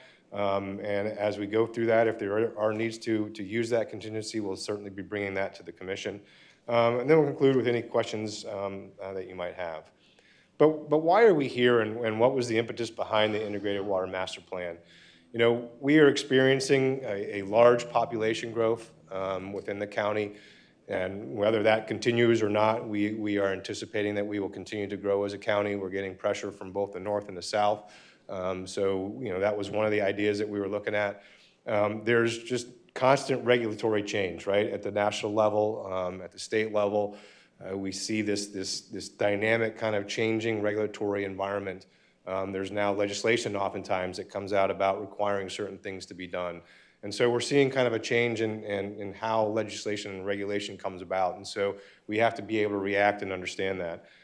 We do have aging infrastructure. While we are relatively a young utility based off when we incorporated, we still do have aging infrastructure, and we have to manage both the new infrastructure that's coming in as well as the aging infrastructure that's been in the ground for a while. And resource uncertainty, you know, how are we funded? Where are we getting resources? Right now, there appears to be a lot of grants available for certain projects, but we also are aware that some of those grant funding opportunities may be drying up and going away. So we need to understand how all that plays together. And so really it's this kind of dynamic kind of bringing together of all these and understanding kind of how our utility is going to adapt and move forward within a changing environment. And really one of the things coming out of this that's real key, and we'll talk about this in the end, is not just having a document that sits on a shelf. A lot of times in you know, years past, when we did master planning efforts, it was a document, we got complete with that project, and we had a document that said, here's where you're gonna go. And a year or two later, that document is outdated. And so one of the things that we've been working with HDR on that's real critical coming out of this is what we consider a dynamic system. So that as things change, as we get different inputs into that, we are able to adapt that plan and adjust it and move it. And so it's a 20-year plan. We're looking out 20 years in this plan. We know that in 20 years, things are gonna change.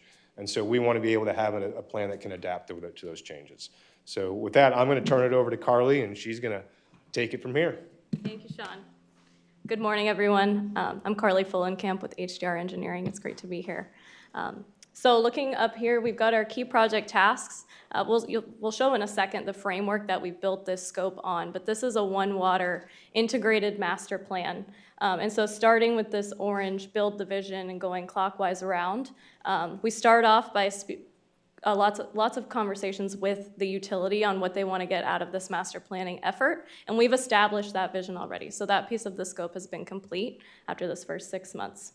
We're currently in this evaluating existing system piece. This is the bulk a lot of the work that we do to understand where the needs are from all different angles. And this is for drinking water, wastewater, and reuse. So there are 3 systems that we're really trying to understand, look at your data, look at your assets. We have this discrete task here for engaging community stakeholders, but that's part of our process throughout. So we want to be getting meaningful input from stakeholders in the community to help inform our decisions. From there, we'll move into evaluating alternative solutions. So this is where we actually look into how do we meet the needs that we've assessed in our evaluation of your existing systems. Then we break this out into projects and put those projects on a schedule. And then finally, we put the plan together, implement it, and then we have metrics in place to measure the success over time beyond just the master plan effort, but moving forward. Again, like Sean said, we've got a prioritized plan. We want to make sure it's affordable as well, so we spend some time looking into the details of the finances, but adaptable is a really, really big and forward-thinking piece of this master plan. We want this to be a tool that can be updated as things change.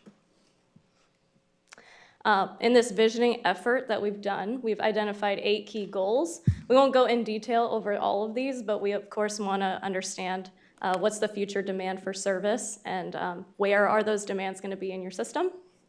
We want to have a good asset management program, so we want to have good data-backed understanding of your county's assets to help do preventative and proactive maintenance and management. We want to define level of service metrics, so we want to be able to measure the utility's performance over time, create that capital improvement plan, goal 4, prioritize those investments. Goals 5 and 6 go hand in hand, but this is where we look for stakeholder and community input and partnership into the future. Goal 7, measuring the financial impact and looking at ways to offset that impact for your ratepayers, your utility in general. And then we also want to support the utility staff and give opportunities for growth and development. This is the One Water Master Plan framework. We've got, you can see this is also that wheel, and it's very similar to our actual project scope. So we've initiated the One Water planning. We want to be considering partnerships, policies, and practices. And this is all part of a Water Research Foundation effort, 5175, that we're basing this scope on. So this is meant to be standardized and best practice for utilities moving into the future. We are currently here, so we have built the vision. Throughout this process, we also want to realize One Water benefits. So we're looking at quantity, so we want to make sure we're providing enough service. Quality, we want to make sure we're providing good service. Equity, serving all customers equally.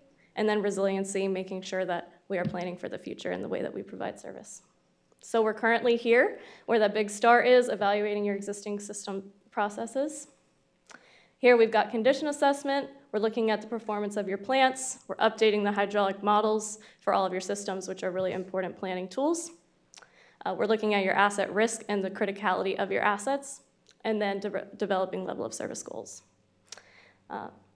Moving through, we'll be doing capacity assurance planning, and then we'll be doing decision-making through a multi-criteria decision analysis as we look into large-scale improvements over the 20-year horizon. Develop that 20-year CIP and look into how it's going to be funded, what's going to be the financial impact. And then throughout the process, we've got stakeholder and community engagement. So what have we done so far? Just an update on our progress after the first 6 months. Again, we've completed our visioning, so we put that together, documented it in a TM. We've done regulatory reviews for drinking water, wastewater, and reuse. We've developed full inventories of all of the county's assets at your drinking water plants, pump stations, and lift stations. We've started planning level of service goals, so this is something that we revisit throughout the process. We want to have statements that tell how the quality of service that we want to provide over time, and then set out metrics, quantitative metrics to measure how we're performing against those goals. We've started modeling existing conditions at your wastewater plants. I know some of this print is very small, but you don't really need to read it, just wanted to show you what we've been working on so far.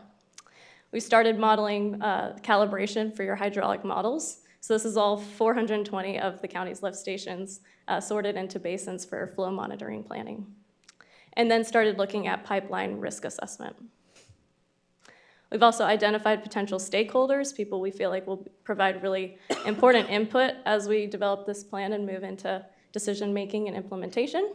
And we've also published a website landing page. I won't click on this link, but this is live, so you can visit this link. We've got an update, some information on what the master plan is, what are the goals, what are our driving values, and then we've also got a form where customers can provide feedback already. So that goes to an email inbox, and we can start to get feedback from the public. What are we currently working on? So we're finishing up condition assessment at plants and pump stations, updating and calibrating the hydraulic models, finishing up demand and flow projections and making sure that we're looking spatially where is growth planning to happen and not just how much.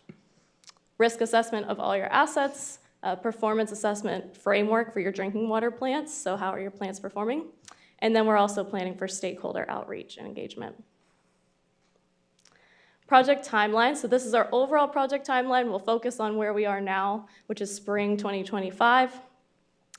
We've collected those asset inventories. We've started our pipeline risk assessment. We've started planning for stakeholder engagement, and then we are presenting to you today for our 6-month update. Moving into the summer, we'll finish up assessing infrastructure condition. We've gotten the bulk of that completed already. We'll continue to review and calibrate your hydraulic models. We'll develop CIP alternatives, so we'll start those discussions on large-scale improvements and do those multi-criteria decision analyses, develop outreach materials, start talking to stakeholders, and then identify potential partners. And we don't have a slide for this, but I will just say that to date, we have not tapped into the contingency. So future updates will report back to you on how we've tapped into that 30% contingency, but as of yet, we haven't tapped into any. So thank you. Any questions? Any questions?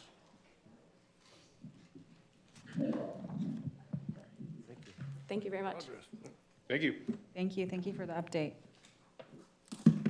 You need anything from us, Sean? Simple, thank you. All right. We'll move right along to the next item. I see Counselor is approaching the podium. And just get the place here. I think it's one of our very last items. It's from the County Attorney's Office. It's item 14A1, which is St. Lucie County Housing Finance Authority, Area of Operations Authority Resolution. Good morning, Good morning, Commissioners. Good morning. We are here today asking for the board to approve an area of operation resolution, which would allow the St. Lucie County Housing Authority to issue a bond for the Orchard Grove apartment complex, which is an affordable housing complex. As we've talked about previously, this doesn't put the board or the county on the hook for any money. It just allows St. Lucie County Housing Authority to fund a project through a bond, and then it gets paid back by the revenue that is entitled to from the company. A representative of the company is here. Oh, over there, sorry, I missed him. He is here if you have any questions for him, but after this process, it has to go to St. Lucie County Housing Authority. They will approve or disapprove, hoping they approve it, and it seems like it's all set up. And then we'd have another hearing, we have a TEFRA hearing after that to finalize everything so they can get the project moving. I think we've done this in the past. We have. So I'm happy to see something moving forward with affordable housing, so I'll be happy to move approval. Second. We have a motion by Commissioner Adams, seconded by myself. Any further discussion? And if I can just tap into that, in the past, the last time we did it was in 2021 with the Yes. Escambia County Housing Authority, so. Yeah. Folks had quite a question when we were dealing with Escambia County, which was... This is a little closer. Yeah, we brought it a little closer to home. Yeah, and the new the statute updated, so we need to use people, they need to be in our own district, and so it makes it make more sense for everybody, so. They have the funding comes from mechanism. that. Yes, sir. Easily applied. Thank you. I don't know, I'll be honest with you, I don't know a lot about this, but do we need to look at forming our own housing authority, or Commissioner Adams might know at some point in time, or is there a risk, or is it not a good idea? I have no idea. So the county does have a housing authority. The way they're created back in the day is the county basically adopts a resolution, but the housing authority is actually, it's an independent of this board. So there is a housing authority, and they manage the two projects. I can't think of the name of them right now, but they're two I don't want Section 8, but housing choice voucher program projects right now. And they have their own board and executive director and all sorts of stuff. Carry their own bond and, yes, and commitment and meetings. Thank you. All in Is there a favor? vote yet? No, sorry. All in favor? Opposed? Motion carried unanimously. Thank you. Sign of great work. Thank you, Counselor. Well, next item is under Commissioner Matters. I noticed that I put something there on food trucks. Let's talk food trucks. You know, I know we all got calls. I know that there's a one-off on one individual truck that did get some attention. A truck that had been in a parking lot for over 6 months, and it got flagged, and it was actually flagged because of a flag, and then the business got flagged and was told to cease. And a notice was given, it was given. So now that truck is not operating in that capacity. It had to find others. And how it found other locations is through a series of navigating through our ordinances as well. And I attached them here as backup because, quite frankly, the first ordinance that's cited is the General Ordinance 90103. Actually, food trucks are not addressed in there, but would conform to that ordinance because they would be considered an accessory use. And then we can go on to another ordinance, which, again, there was attention brought to the fact that there's a blue store and an orange store location for home improvement that has a food vending. I don't think either of them have food vending today, but they have an allowance. They are permitted because it's part of their planned development. And nationally, those two companies do that so that there's a place for food and relief, as none of their rest of their inventory has anything to do with food, and there is a need. And it's designed, our ordinance accepts that if it's included in their planned development. Then we have the transient market allowance. In other words, we can have we could have fish or local farm-raised fruit and located on a property that's donated, that's designated as commercial or industrial. There are some inclusions that make it a little easier to navigate. If one chooses to do so, they can be part of a function, a festival. We see them popping up. We've had our own with employee appreciation. We have a few trucks nearby, and there's a lot. They can also work, there's an agreement, they can work in other areas, but it is limited. It does allow for mobile prepared food catering to employees and employment sites. So patrons can be permitted at special events. So in essence, if you look at the three ordinances that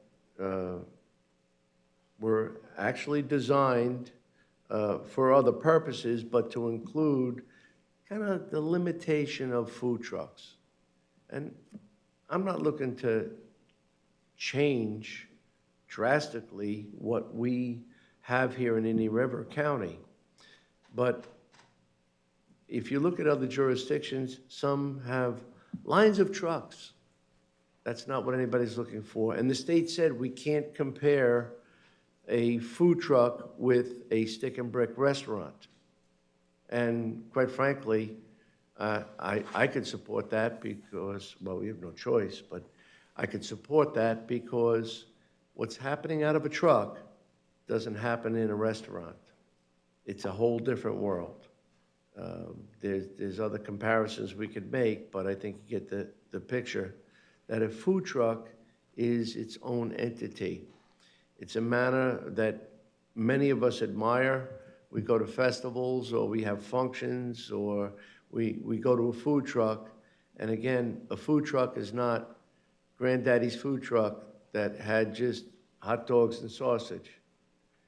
These food trucks are providing some very advanced culinary experiences at a reasonable price. In today's market, it's very difficult to find a reasonable, affordable meal at lunchtime. And these very food trucks do provide that opportunity. It's also an experience.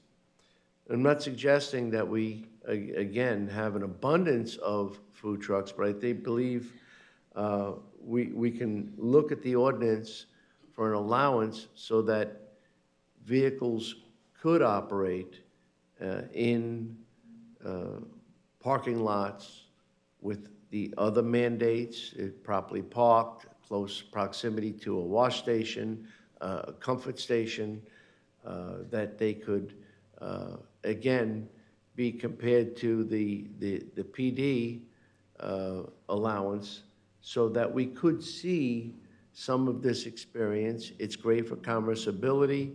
It's great for the community. And once again, there are opportunities now. There is an RFI that is in Demand Star, which, again, if you're a food truck operator and you take the time to navigate through our process, you can find that there is a permit fee, which I don't think we can charge a permit fee for at this time, for an opportunity to work your food truck at any of our beach sites, the county range, the pool. There is a lot of need and demand for this. However, when you look at our ordinances, it prevents that from happening. The other allowance that we have is when we have a construction site, that allowance for servicing employees and employment on a site, you can have, I know they used to call it the old roach coach, but it's actually a rolling restaurant that stops by at a site, and all of the workers, the construction workers and employees can eat and have a warm, healthy meal, and then go back to work. It's a great service. Again, that opportunity is still available, but I'd like to see if there's any interest in broadening this so we could have a more uniform, acceptable ordinance that provides for the safe, clean operation to service our community for food vending. Mr. Chair, I asked the administrator yesterday, and we had a detailed discussion about this topic. And one question that I had was not for one social media post that, as we know, in 2025 can get traction, and a lot of comments about this and that. So one of my first questions to the administrator was how many complaints that we've had in recent years over food trucks. Mr. Administrator. Code enforcement to verify, and one of the things that came back to me is that they were not able to find any code cases, whether it be citations or notice of violations for food trucks. I asked for 3 to 5 years worth.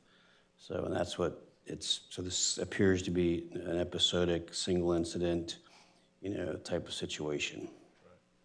So, Mr. Chair, what we have is a situation, and I wish I could show the public, but we've probably got no less than 40 pages here, and I understand what you're saying with respect to how to navigate it. And then we have the state's preemption on certain things that I spoke to our general counsel about, and she could certainly elaborate on that. But I think what your desire is that we have 3 different ordinances now, somehow get these cleaned up and have essentially a model policy, if you will, or a model ordinance, and something that, if I want to get into the food truck business, I come to the county and I get, a white paper saying, these are the do's and these are the don'ts. And I think that would clarify, albeit it would take staff some time, but I think that would clarify and limit all of the comments that are floating around with respect. And I think, as the administrator mentioned, I do think currently we are a food truck friendly community. I don't think we have any major opposition to not being a food truck friendly community. But I do agree with you, sir, in that there seems to be a lot of bureaucracy on when do you pay, what do you pay, where can you be? And I do think that we could have this deduced down to, something very simple. And I think that would go a long ways. And I think that we could easily, with the staff of Director Balter and others, have a model policy or a model ordinance. Well, I appreciate that. Just a comment. I could start with food truck friendly. I don't deal in the social media content and start navigating policy and response. I mean, awareness is there, but all that was taking place on social media, I agree. It sounded like a lot of noise. But in essence, it's actually not. And people are expressing their feelings. When you look at the ordinances, when I attached them all as backup, so you have the opportunity to see them. The first one, nothing has to be changed. The second one, again, that's the allowance for the PD, and I just think that as we've traveled the course of food truck popularity and acceptance, we still had the same old regulation of we really don't take too kindly to food trucks. So I disagree about the food truck friendly. If you look at what was stated for, we're a food truck friendly environment. If that was the case, why are we seeing now an awareness where we have to apply a notice of violation? And that is one where a vehicle was parked, well hidden on US 1 on a parcel of property that all of us pass, well concealed. So it took 6 months to find it, but it was parked inside of a parking lot. But it didn't fit, so we must have quit, right? No, we have to find them. We have to tell them they can't work there. I just think that we might say we're food truck friendly, it maybe feel good, but in all actuality, we're not. We need to tune it up if we want to say we're food truck friendly, and maybe more food trucks will step up to the plate and service places like the range and like the pool sites and the beach accesses, and take that business into consideration too, if we can allow them to be properly parked inside of parking lots. I just want you to note that after I submitted this, I drove down US 1, and much to my surprise, well, not my surprise, I saw 6 food trucks in parking lots. Why didn't they get NOVs? Why did we just get 1? So it's not that, if you look at the record, how many complaints we've had, it's how many have we applied. In other words, maybe we were being friendly, but we're not friendly because we now have cited 1. I hope there's not more to come. Communities have embraced the food trucks. Basically, the argument was, well, you know, it's a cash business. This is how most people pay at food trucks, with a card. So it's all on record, documented, and they're tax-paying individuals that are providing a service in our community. Well, I meant food truck friendly in context of the citations or whatnot. And please keep in mind, Mr. Chair, we have to find the balance Yes. of our hardworking code enforcement officers that are doing their jobs. In other words, they're doing their jobs, and then they're finding out later that somewhere, somehow, the administration is not fond of them doing their jobs. So we have to find that balance, and that's why I think. I agree with that. I'm sorry to interrupt, Mr. Adams. No, Oh, I agree with that. I was just going to say that my understanding of this particular situation is that it's a mobile food vendor and that the vendor wasn't being mobile. And that is what resulted in the citation. And yeah, you do see them all up and down, but they're mobile. They move. Even the city of Sebastian's ordinance requires them, food trucks, to move from a business, I think, every 2 or 3 days, every 3 days. Yes. So otherwise, they become permanent vendors, and then that's a whole different process. For instance, the city of Fellsmere, we probably have the most food trucks per capita, and it's great because I can eat my way through tacos all weekend at different locations. But they have a process where a mobile food vendor can become permanent. And what that takes into account, and the reason that mobile food vendors are typically mobile, is because you have to have a place to pump out your waste, whether that's your wastewater, grease, all that kind of stuff. So you're required to go to a commercially licensed facility, whether that's an RV pump out station, a truck stop, or have some kind of agreement that's licensed with the property owner. Say if you were at like a fraternal organization or something like that, there's different rules that, I think in that case, it's the health department. But all these things are, I do agree, it can be very confusing because FDACS, or the Florida Department of Agriculture and Consumer Services, they license food trucks that are only doing pre-prepared food, so like packaged food.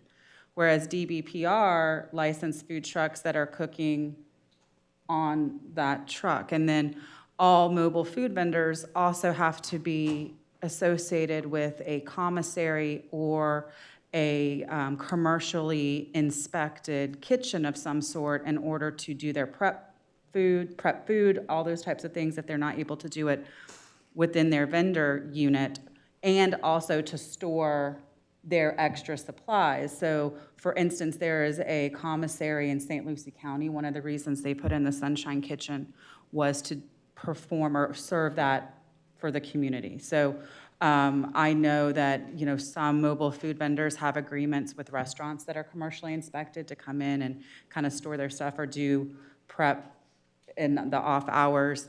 But that's why they're considered to be mobile, because they have to go somewhere else to complete their business from a health and safety standpoint. So, and I think, I was looking through some of my emails and going back, so it's been about 5 years to 2020. There was a a food truck actually that received a notice. It wasn't, it didn't get to the violation stage because, as you guys know, with code enforcement, you get 30 days to resolve the situation. And most times, those code enforcement complaints or notices are even extended beyond that if you are working on resolving it, but you don't have enough time, for instance, a permitting issue or something like that. So you don't get a violation and then boom, you get a fine. You get a violation that puts you on notice.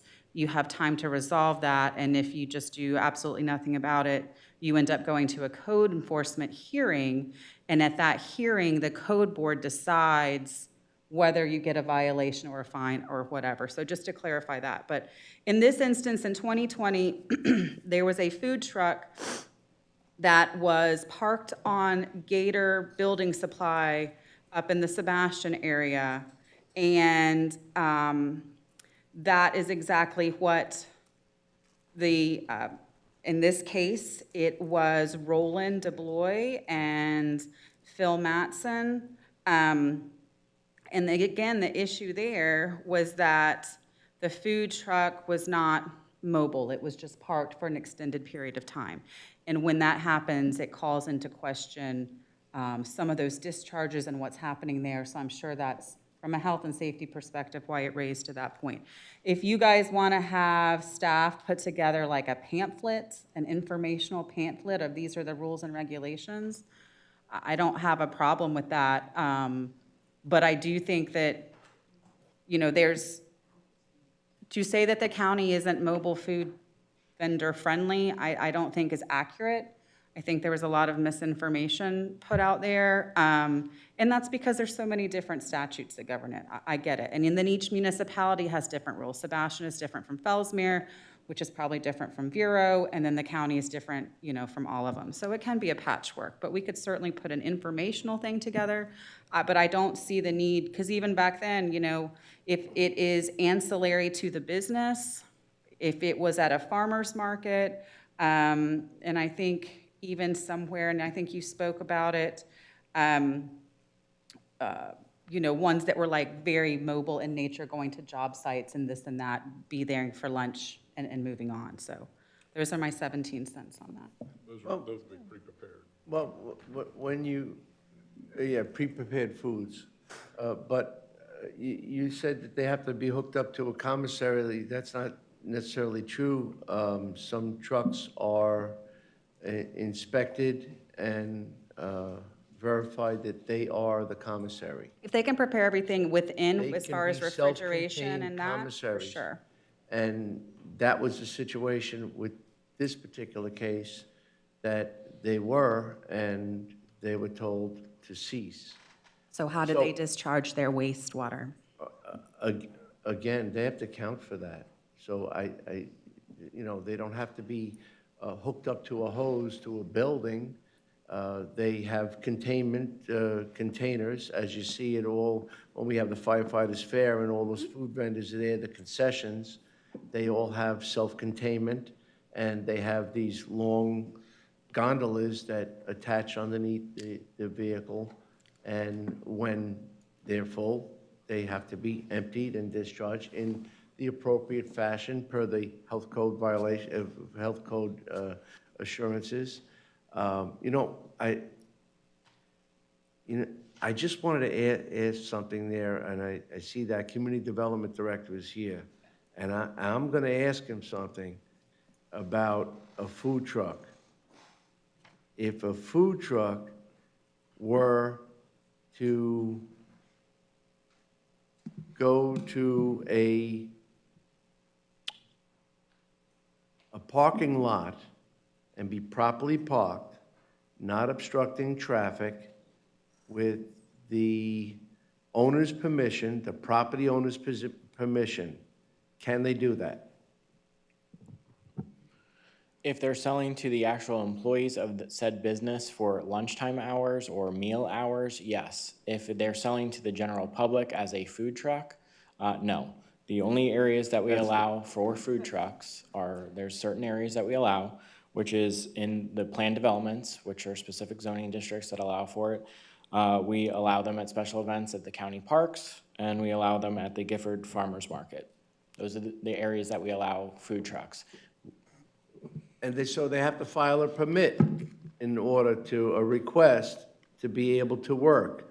So I just wanted to mention that the food truck that was told can no longer work there or be there because of the flag, now the vehicle cannot be there, and they were there 3 days a week. So that would be mobile. That's not considered, or 2 days a week. This is not a, Okay, well, I apologize. You said they were there for 6 months, so I assumed you meant they were there for 6 months. 6 months is a long time That's to what be you- there. Those tanks would be That's what you filled. had said, so. No, that's, Again, I'm just going by what you're saying. And I'm talking if about- we want to look at the policy, the problem is code enforcement is enforcing the code as it's written. So if you want to look at the policy, and I think that's what That's Commissioner why we're Moore was here. alluding to, but then we need to have a conversation and give direction, but this situation is being resolved through the current code. So how do you want to address future it's, code? well, you said resolved. You know, I see, I think I see the operator here. Are you working at a location? Excuse me, Chairman? Could you come and just explain that are you working at that location right now? Well, you're here right now, so you can't be working. No, I closed today to come to this commissioners' meeting. But are you operating your truck at that site OTG, no, I'm only operating in Sebastian right now. where they're far more food truck friendly? Yes, sir.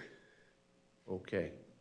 So you've had to find greener pastures because you're prohibited from working in the area that you were working for 6 months. Yes, Chairman. Well, That but doesn't again, sound and like what again, we're that's hearing. because our code says that they can't. So if you want them to be allowed to, that is a code change. We have to change the current code. So. Correct. That's what I'm Because saying, so- otherwise, the public will not have the experience Correct. So because I they're guess I'm limited. confused because I live in haven't- Sebastian, I go to the guy's. I haven't I heard never some have kind one. of idea or direction on how you would like that changed. Otherwise, it's going to continue to happen. And we can only ask our staff to enforce the codes that are currently written. If we would like them to look at what Sebastian or Felsmer or other places are doing and bring back suggestions, that's fine too. But I had heard that what we would like to do is create an informational pamphlet. So I guess, and I didn't.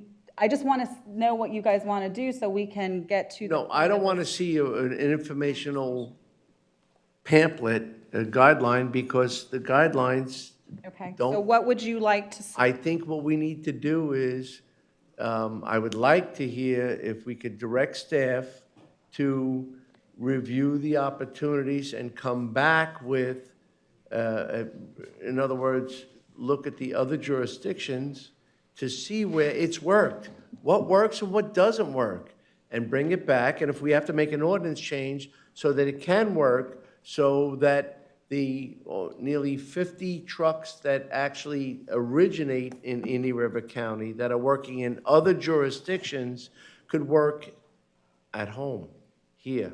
I didn't mean work at home policy. I meant they could work in the community in which they're raising their family, they have their business, and they could be community businesses. And we could all benefit from it, as opposed to them having to go out to other jurisdictions to have work and deliver their services and goods. Did you want to say something? Yes, sir. Thank you, Mr. Chairman. My name is Christopher Nunn, 709 Jordan Avenue, Sebastian, Florida. I'm here today representing Chris, not the city of Sebastian. I represent a whole bunch of constituents, I can say that today, constituents that you represent as well, because we all live in the county, we all pay taxes in the county. The specific case you're talking about, I feel he was targeted directly. And the reason I say that is I see food trucks at other places besides Home Depot, Walmart, and all the big box stores that has been named in the letter that the county administrator posted on Facebook. I want to tell you that I've never read a letter that said I'm friendly, that said I'm more unfriendly than that letter.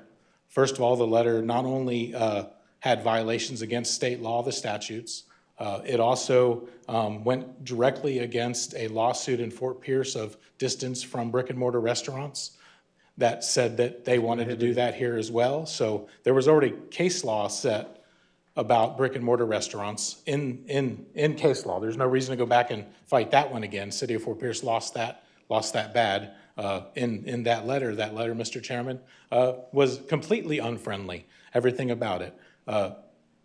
No code Mr. enforcement. Nunn, Yes, ma'am. Mr. Nunn, or council, you're not Councilmember I'm Nunn? Mr. Nunn. Yes, ma'am. You're just Mr. Nunn? Yes, ma'am. And what letter, you're referring to a letter from the county administrator? Yes, ma'am, that he posted Okay. on Facebook. I just wanted to be clear. Yes, ma'am. About what he was up here alluding to, and Yes, make ma'am. sure it was understood, apparently, that he's not alluding to that as a council member, but as a personal resident. 100%. I'm a personal resident here today. Okay, thank Speaking you. in behalf of a disabled veteran that has a mobile food truck that's been targeted. There are other mobile food vendors all over this county at places like fruit stands and other businesses that are not getting violated and have never got violated. I know a lot of them, they are not getting violated. So let's talk about OTG for a second. I don't think he was hidden, Mr. Chairman. I think he's visibly in plain view. visible from the road 2 days a week. He's been there 2 days a week for 6 months.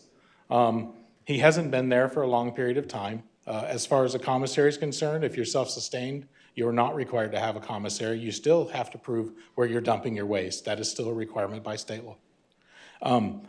Only thing I'm going to say is I hear you. I think you should come up with an ordinance that properly represents the state statutes and the needs and wants of the community. Just be careful that you don't create a county ordinance that violates the state statute in its pure form. Saying that you don't want a restaurant on wheels next to a brick and mortar restaurant, well, what about all the detailers out there in the community that are detailing cars in people's driveways and businesses? Should they not be able to do that because there are car washes and those people should go open a car wash? So it's kind of a ridiculous sentiment. Yes, it is. So all I would ask is, as you do look at this and have a workshop and discuss it, please be friendly to those. These mobile food vendors, while they can't afford to open a restaurant, they're hoping one day to. I know this mobile food vendor here. He wants to open a restaurant. He does. But unfortunately, we don't all have that kind of capital. Sometimes they invest their entire life savings to get that food truck started because that's how they can get it started.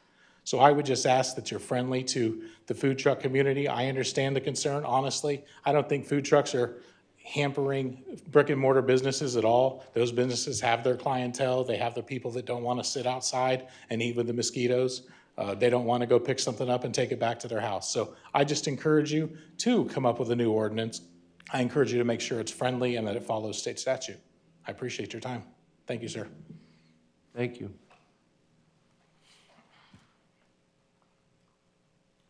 May I say one thing? The ordinance that was alluded to in the code violation for this particular instance, it's only 6 pages. So it doesn't have to be a daunting task to clarify certain things in here.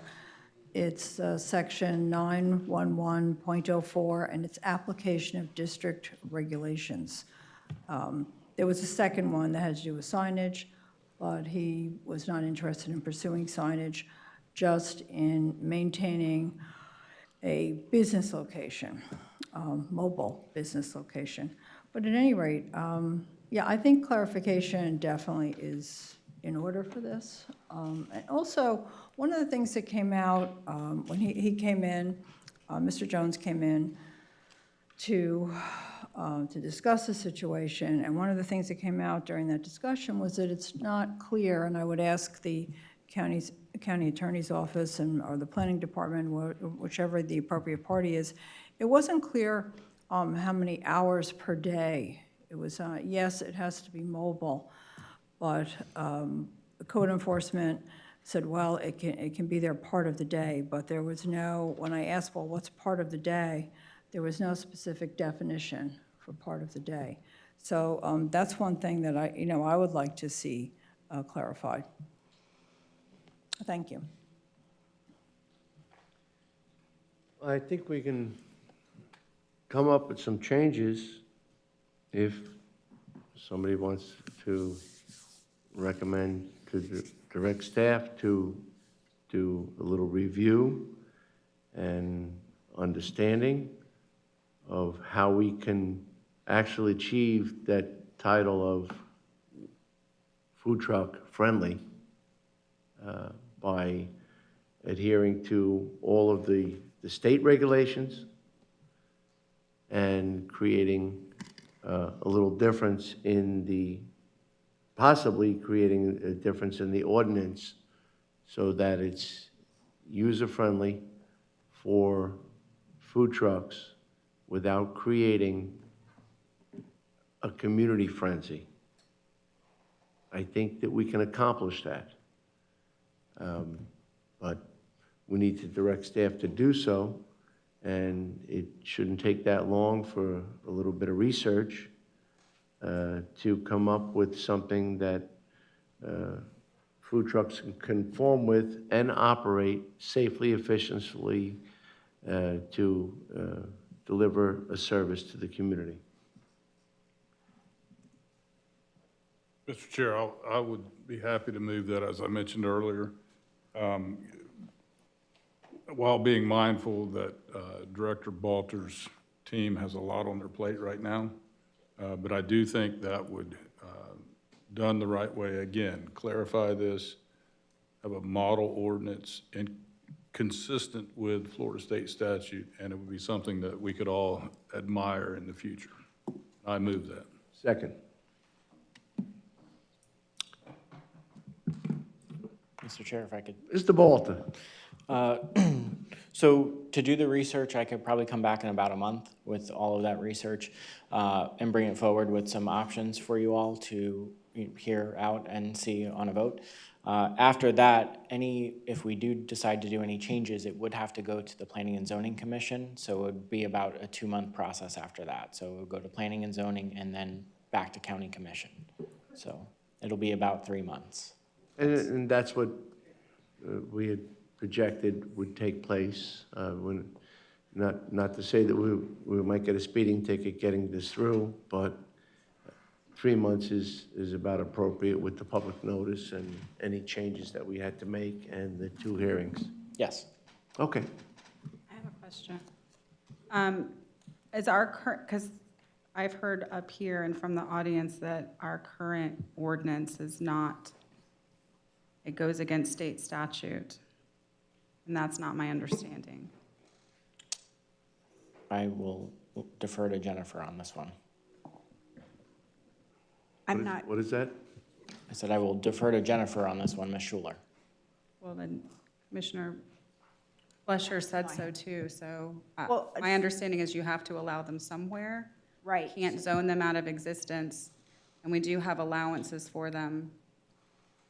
So I just want to make sure I'm understanding where there's conflict with state statute. I don't know exactly what that reference is, but I mean, really, the preemption says that we cannot require any license, registration, permit, or fee as a condition to operate a food truck, and we cannot prohibit them from operating in the entirety of the county. And otherwise, we can't conflict with the state law in the sense that the state's got some functions you were describing that they do. We don't need to be doing that also. So that's kind of the preemption in a nutshell. I can read 2 sentences, and this is 2024 Florida Statutes 509.102, Section 2A. I'll just read the 2 sentences. Regulation of mobile food dispensing vehicles and temporary commercial kitchens involving licenses, registrations, permits, and fees is preempted to the state. So a lot of it is preempted to the state. And I'll read the last sentence in that paragraph. The municipality, county, or other local governmental entity may not prohibit mobile food dispensing vehicles or temporary commercial kitchens from operating within the entirety of the entity's jurisdiction. Correct. So I The take that operative to word is mean entirety. we have to allow them somewhere, which our current statute does, but we're gonna look at allowing them other places.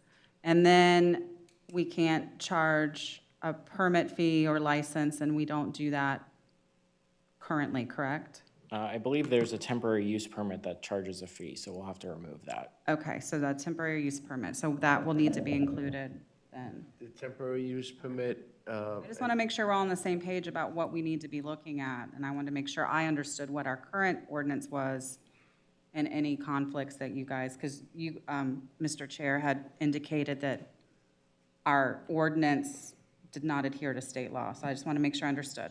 well, Thank you. yes, and I'll stand by that indication because it is, what we're merely doing is saying that because we have it at the 2 PD or 3 PD areas, and we have a special permit, a special use permit, that we're not entirely eliminating them. But we shouldn't lavish in that proud moment that it's not entirely, because we're talking about 0.5% of the allowances that we can provide when you can have other involvement. So yes, technically, in its entirety, yes. We do have a couple out there, but yet we have an RFI at Demand Star. I believe there's a fee associated with that. So are we really having opportunity? That I'm And not are aware of, we Mr. in Chair. compliance with the state law? If you find that and then find that there is a cost factor, well, there can't be a cost factor, right? We can't have a financial arrangement. I believe that we had one at the range for years, off and on. There were about 3 different vendors, and I believe there was a financial arrangement on that as well. So I think we need to clean it up and be in conformance with state law and show more allowances so we can claim a victory lap on food truck friendly. As opposed to, yeah, we got a couple of those things out there. I think it could be improved. Let's do it. You wish to speak? Sure. My name is Stephanie Smith, and I am the owner of the OTG Liquidation Center where all of this started. And honestly, the reason I'm more upset is because it's only happening to us. Since this has happened, there's food trucks all over this county. Also, the way that I was spoken to by code enforcement, I don't appreciate. We have a good business in this county. We give back to this county constantly. We don't bother anybody. We ask for nothing in return. I've actually had a food truck in that parking lot for 2 years. Not the same food truck, Right. several food trucks. I've never had a problem. It's in a spot that there's never been an accident. There's never been a single problem with anything. No complaints. Matter of fact, people engage our food trucks. Last week, not being open between 2 of us, we lost $5,000 in revenue. So saying we're gonna go 3 more months without this is a lot of money. And it's not easy right now for anybody to have a business in this county. It's hard. People aren't spending money, people don't have money. You know, in our business, freight has went up 4 times, so just to keep things manageable so people can afford it is huge. We're basically open to pay the rent, and we have 30 employees that we're responsible for. So every dollar we lose takes away from them and their families. We're blessed. If we close tomorrow, we'll still be able to eat, but 30 people won't, and their kids won't. So it bothers me because of that. I'm sorry, I'm getting emotional because of that. Also, saying that we get a notice and then 30 days to comply. That's not true. I got a notice with basically a week and a half to comply from code enforcement. After Dane called them to ask what the problem was, and the lady who answered the phone said, Stephanie will find out when she gets her notice in the mail what the problem is. Completely unprofessional. For one thing, he's not part of OTG, he's his business. So why is it her business to tell him my business before I even know it? So I called and I asked her, why do you feel it's necessary or appropriate to tell that to somebody else? It's very unprofessional. She said, I didn't say that. I don't even have the authority to say that. But 2 days later, I got a notice. How ironic, right? And all I've asked, I called Brandon, who was the code enforcer, and I said, the beginning, to go back a little bit, we had a couple sale flags up. I got a notice. I called Brandon. He said, oh, you have to file for a permit. I said, no problem. Called to file for a permit. I was told you don't get permits on those. So I called Brandon. I said, hey, I was told we don't have to get permits on those. Let me talk to my boss. I'm kind of new. I said, okay. Calls back and says, oh, you can't have them at all. No problem. Took him down while I was on the phone with Brandon. I don't want problems. I had a hard enough time moving into this building, believe me. So took him down. A month and a half later, I get a call from Brandon, you can't have your food truck anymore. Why? Because my boss said so. I don't understand that. I don't get that, because my boss said so. Well, who's your boss? Can I talk to your boss? Never got a phone call from his boss. Talked to him again. I said, is there something I can do temporarily? Can I pay a fee? Can I pay a fine? Can I do something to keep this temporarily? I hadn't even went to Dane yet because I didn't even know how to go to him with this. I'll pay something if that's what you want to keep the food truck here. It brings us business. It brings him business. We're all just trying to take care of our families. He said, let me talk to my boss. I'll get back to you. Again, still don't know who his boss is.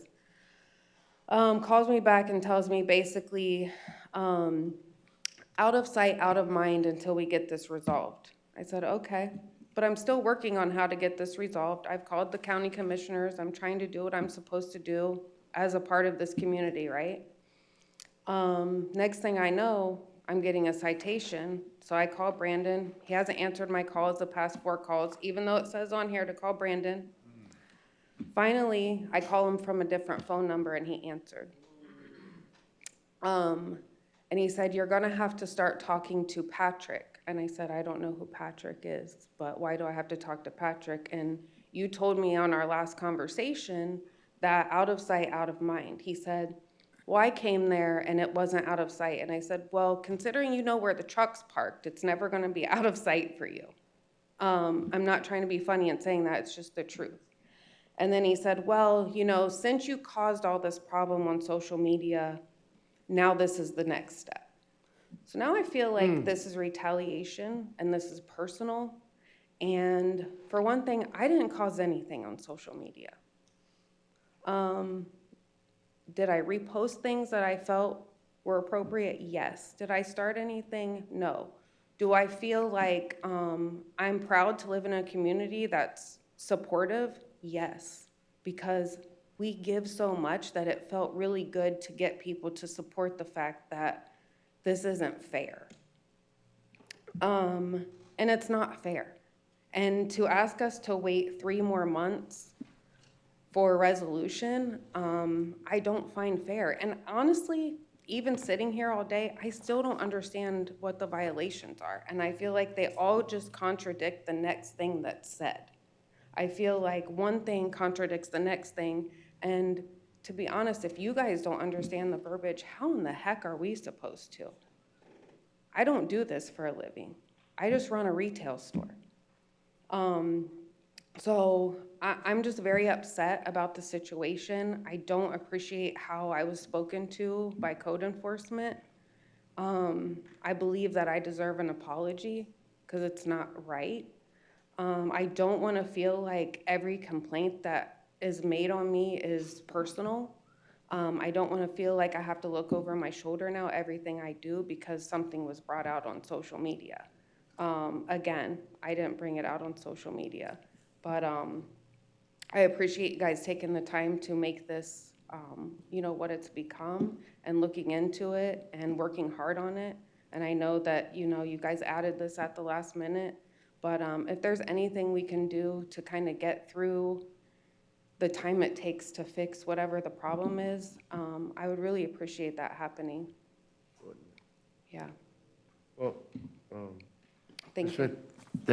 Thank you for giving your account of what had occurred. I know it was an awkward experience, uncomfortable, and you're most concerned about the delay. As I said, it would probably take that long. The response from our Community Development Director appears to be accurate. We had discussed it, and it will take time. If we need to change an ordinance, because there is notification, and it's got to be brought back here, and then it's got to travel its course as well. It can't be done as expeditiously as you need, and that's why I asked if there was any other operation that could be done for that. I understand that the violator has found another area to work so that he can feed his family and in some capacity. I wish it was better than that, but unfortunately, if things have to be reviewed, developed, and brought back here and then delivered out, I hope it's done as expeditiously as possible, but I don't know if we can fulfill that request. Well, it We takes are a working long to time make get change. people to come. I guess I got a motion and a second, and all it takes is one more. All right, thank you.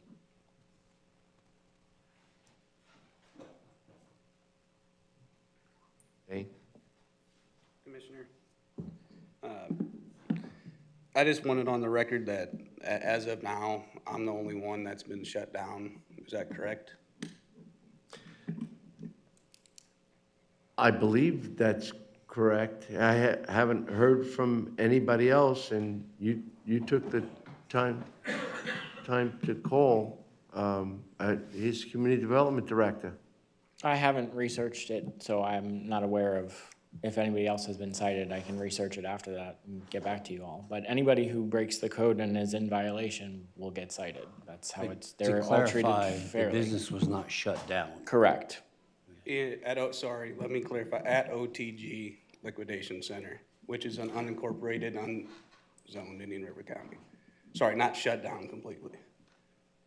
So, And yes, I did see others out there, and again, I don't know what the circumstances were. There was a half a dozen trucks, and then I had gone down to South County and traveled up. I saw more than 6 trucks hidden in plain view in parking lots. so they're free to operate, is that correct, Chairman? As I stated before, anybody who breaks the land development regulations gets cited. It's equitable and treated across the board the same way. But I'm the only one that's been shut down. No, I'm not aware of that. Like I said before, I haven't researched the rest of them to see if there was any more food trucks that have been cited. I know 90% of the food trucks, and they're not shut down. So I can give you that answer. We talk often. There was a couple food truck operators here that couldn't stay for the whole time because they had to get to work and make money right down the road from OTG Liquidation. So I feel like I'm being discriminated against 100%, and I'm not happy about it. I'm not. Luckily, the commissioner and I, or the chairman, I've had some really good conversations where I want to keep it within the commissioners to be able to handle this. But right now, this is the definition of discrimination. How long has it been? I think 3.5 weeks, or 2.5 weeks now. It's frustrating from my point of view. We go to these locations. I have a set schedule, 2 days, 2 days, 2 days. 2 days Advance Auto Parts, 2 days OTG liquidation, 2 days at the Davis House Inn, right on the river. And we get into a routine, people's routine. And once you start messing with those people's routine, and I have to go to a different location, I'm losing money. I was down 452% in lost revenue because I had to switch locations. And I had to spend another $300 on advertising to let people know, hey, we had to switch location, we're gonna be here. So to me, this isn't adding up. Not one bit. No one else has been talked to but me and OTG liquidation. And that's all I have to say. I just want that to be put on record. Thank you, Chairman.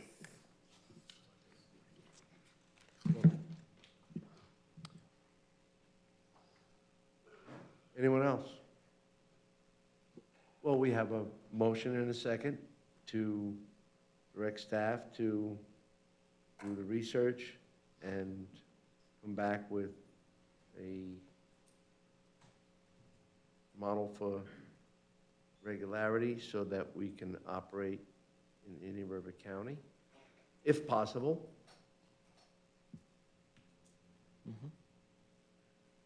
Any other further comment?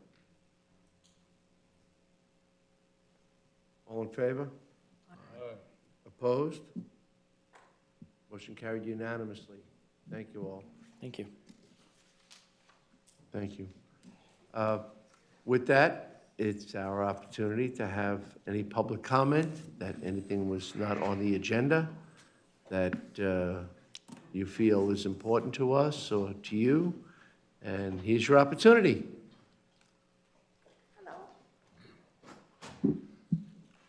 Good afternoon, Please Commissioners and staff. name and address for the record. Dina, Indian River County. So the state of Florida just became the second state to ban statewide water fluoridation. I'm here today because I want to know, what are your plans for removing the hydrofluoric acid and the hydrofluorosilicic acid, and when will this elimination take effect? Do we know that? I don't believe we have that Hasn't been on the agenda, right? No, directive. for discussion, okay. Will you wait for the state to process this on July 1st, or will it happen before then?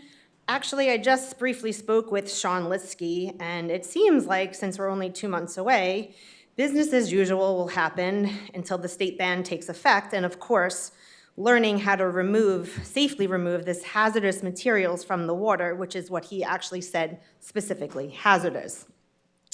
I have mentioned to you before, there are 2 Florida statutes, 859.01 and 381.026, that discuss everything I've mentioned to you.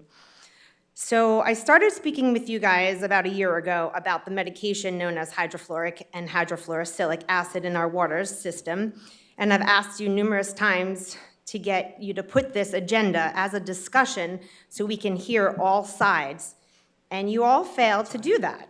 I sent you all numerous studies and the recent science backing up what we have been talking about, and it was all ignored, still allowing to force medication on the people of Indian River County, which all of the surrounding cities and counties around us have removed it.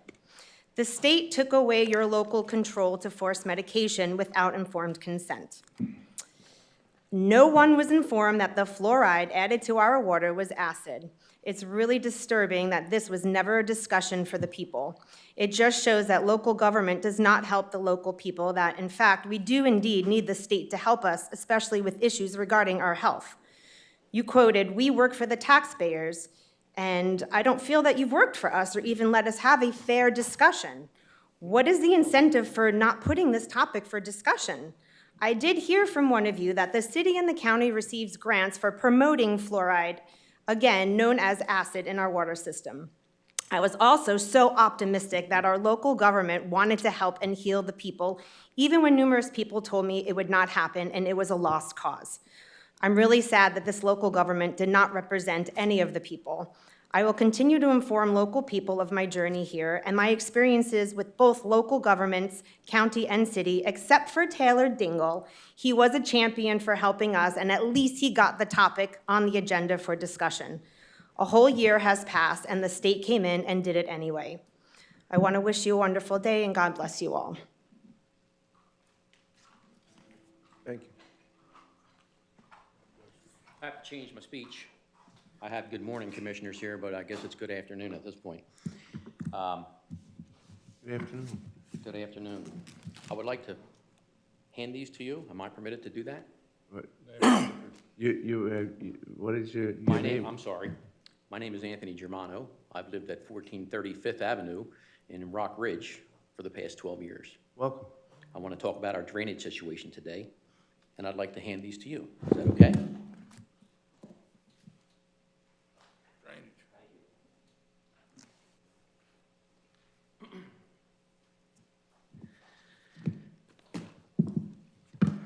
I'm one of 4 Rock Ridge residents who, after working on this issue individually for years, came together collectively 8 months ago to address the drainage crisis in our community. Rock Ridge is a neighborhood of about 400 families that sits at the foot of the 17th Street Bridge. It's basically the forgotten corner of the Three Corners project. Rock Ridge is a wonderful place to live. That is, until hurricane season comes, when flooding caused by rising water is met by the silt-filled, overgrown, and unmaintained canal systems surrounding our neighborhood. Unmaintained for decades. Because of this fact, I personally witnessed the devastation that families in Rock Ridge have endured. Devastation that's occurred, at least in part, to a lack of action by your predecessors. Devastation that has also occurred to 2 of the 3 other Rock Ridge citizens involved in the making of this 385-page report, who, after getting their own lives back on track, have now spent countless hours pouring through archives and extracting relevant Rock Ridge drainage information. After years of being informed by the county that they are not responsible for these canals, what we found is the exact opposite, and the findings are astounding. I'm honored to present the results of this effort, which includes a 2006 resolution, it's in your packet, by this very same governing body, accepting responsibility for the canals in question and directing the county to collaborate with the Florida Department of Transportation to clean, dredge, reconnect, and subsequently maintain these canals, and to ensure no further runoff from surrounding areas would be sent through those existing canals. 20 years later, after numerous requests by concerned Rock Ridge citizens, no maintenance has ever occurred. Imagine what the Three Corners project is going to do to our drainage systems. Other government directives pertaining to this issue, which are also in your binders, which have also not been followed, along with pictures of the damage that continues to occur to our neighborhood as a result of these unmaintained canals, are in your packet and this report. There are even documents showing a former $5 million grant from FEMA to help address this issue that was partially applied elsewhere, with the balance of these funds being sent back to FEMA after years of infighting between the government and this county. We respectfully request that this binder, which is a compilation of all of our work relating to this, be placed in the public record by the county clerk, and that the ID number allowing us and the county employees to access it be sent to the email address in the binder by the end of this week. We also respectfully request that you honor the commitments passed forward from this 2006 resolution and take action to send the appropriate crews to the affected NL4 and 16th NL4 canal, and 16th Street ditch, having them cleared of overgrown vegetation, dredged to their appropriate depth, reconnected, and properly maintained thereafter. All of this per this same commission's previous directives. Hurricane season is only weeks away. Continued inaction will lead to disaster for our community. Rock Ridge can no longer be forgotten by this county. Thank you for your time. Thank you. Any questions? I appreciate that. Thank you. County Administrator, are you aware of the Rock Ridge project? I was texting, finding out where we were. I'm And happy, the I'm happy Florida- to work with you on it. Other people have been in from Rockridge. And just to add to the common knowledge on this, at the time, Sean Leesky was interim Public Works Director. He went and inspected that area. So he was, aware of that there was a problem there. But I was told, and we'll have to look at this, the legalities of it, but it was told at that time that it was mainly the city of Vero Beach and other parties. You have several other parties here. Well, we'll figure it out legally and then proceed there. But I'm happy to work with you on it. I hope so. And I by the left way, a message with your office last week, anything you give us is public record, so. and here it is. yeah, I'd like to yeah. submit it to public record. Yeah, anything you give us is public, it's automatic. Anything you give us is public record. It has to go to And- the clerk, yes.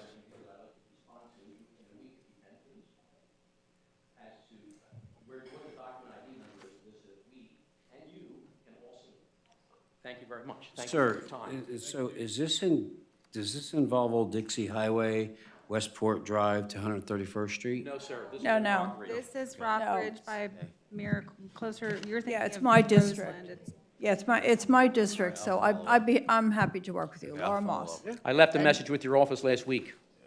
I'll leave another one, thank you. Okay, thank you, sir. Thank you. Good afternoon, County Commissioners.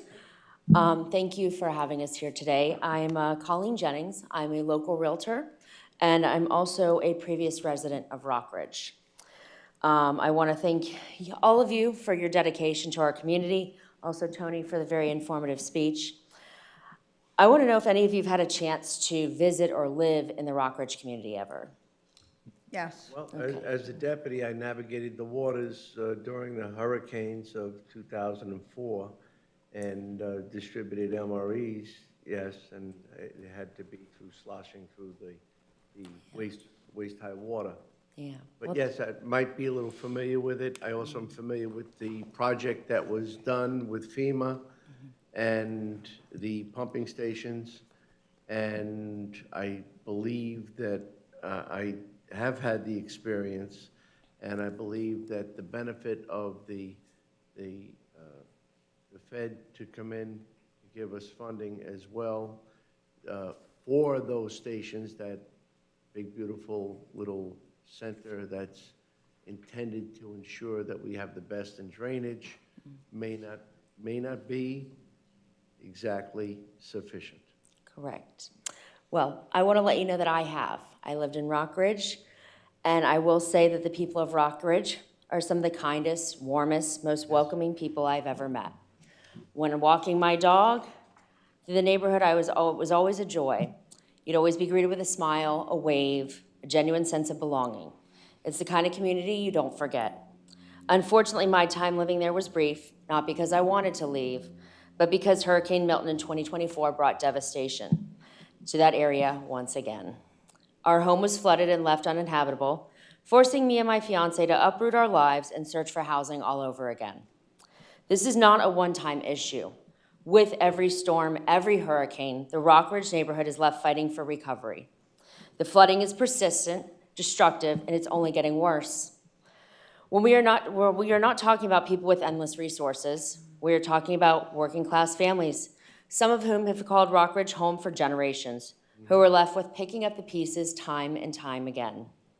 I stand before you today, not just for myself, but for every resident of Rockridge, for my best friend's 95-year-old grandmother, who's called Rockridge home since 1973, for the young family who in just 4 years have had their home flooded 3 times and displaced. I'm speaking for every family who's fought to stay in the place they love. I'm speaking for every child who's watched their home go underwater. I stand before you today not just for myself, but for every resident of Rockridge. The community needs your help. They need a solution to the ongoing flooding issues that have plagued them for far too long. I'm asking you to listen with open minds, not just to me, but the many voices of Rockridge calling for action. They deserve safety, they deserve security, they deserve the same peace of mind that every other neighborhood in this county enjoys. They deserve dignity and deserve to live without the constant fear of the next storm washing their home away. Please, let's work together to protect this and preserve this incredible community before another storm takes it. Thank you for your time, your service, and your dedication to our community. Thank you. Thank you. That's basically what we're asking for. So, and Laura, thank you very much for offering to help us. There. Thank you. I'll answer that phone call.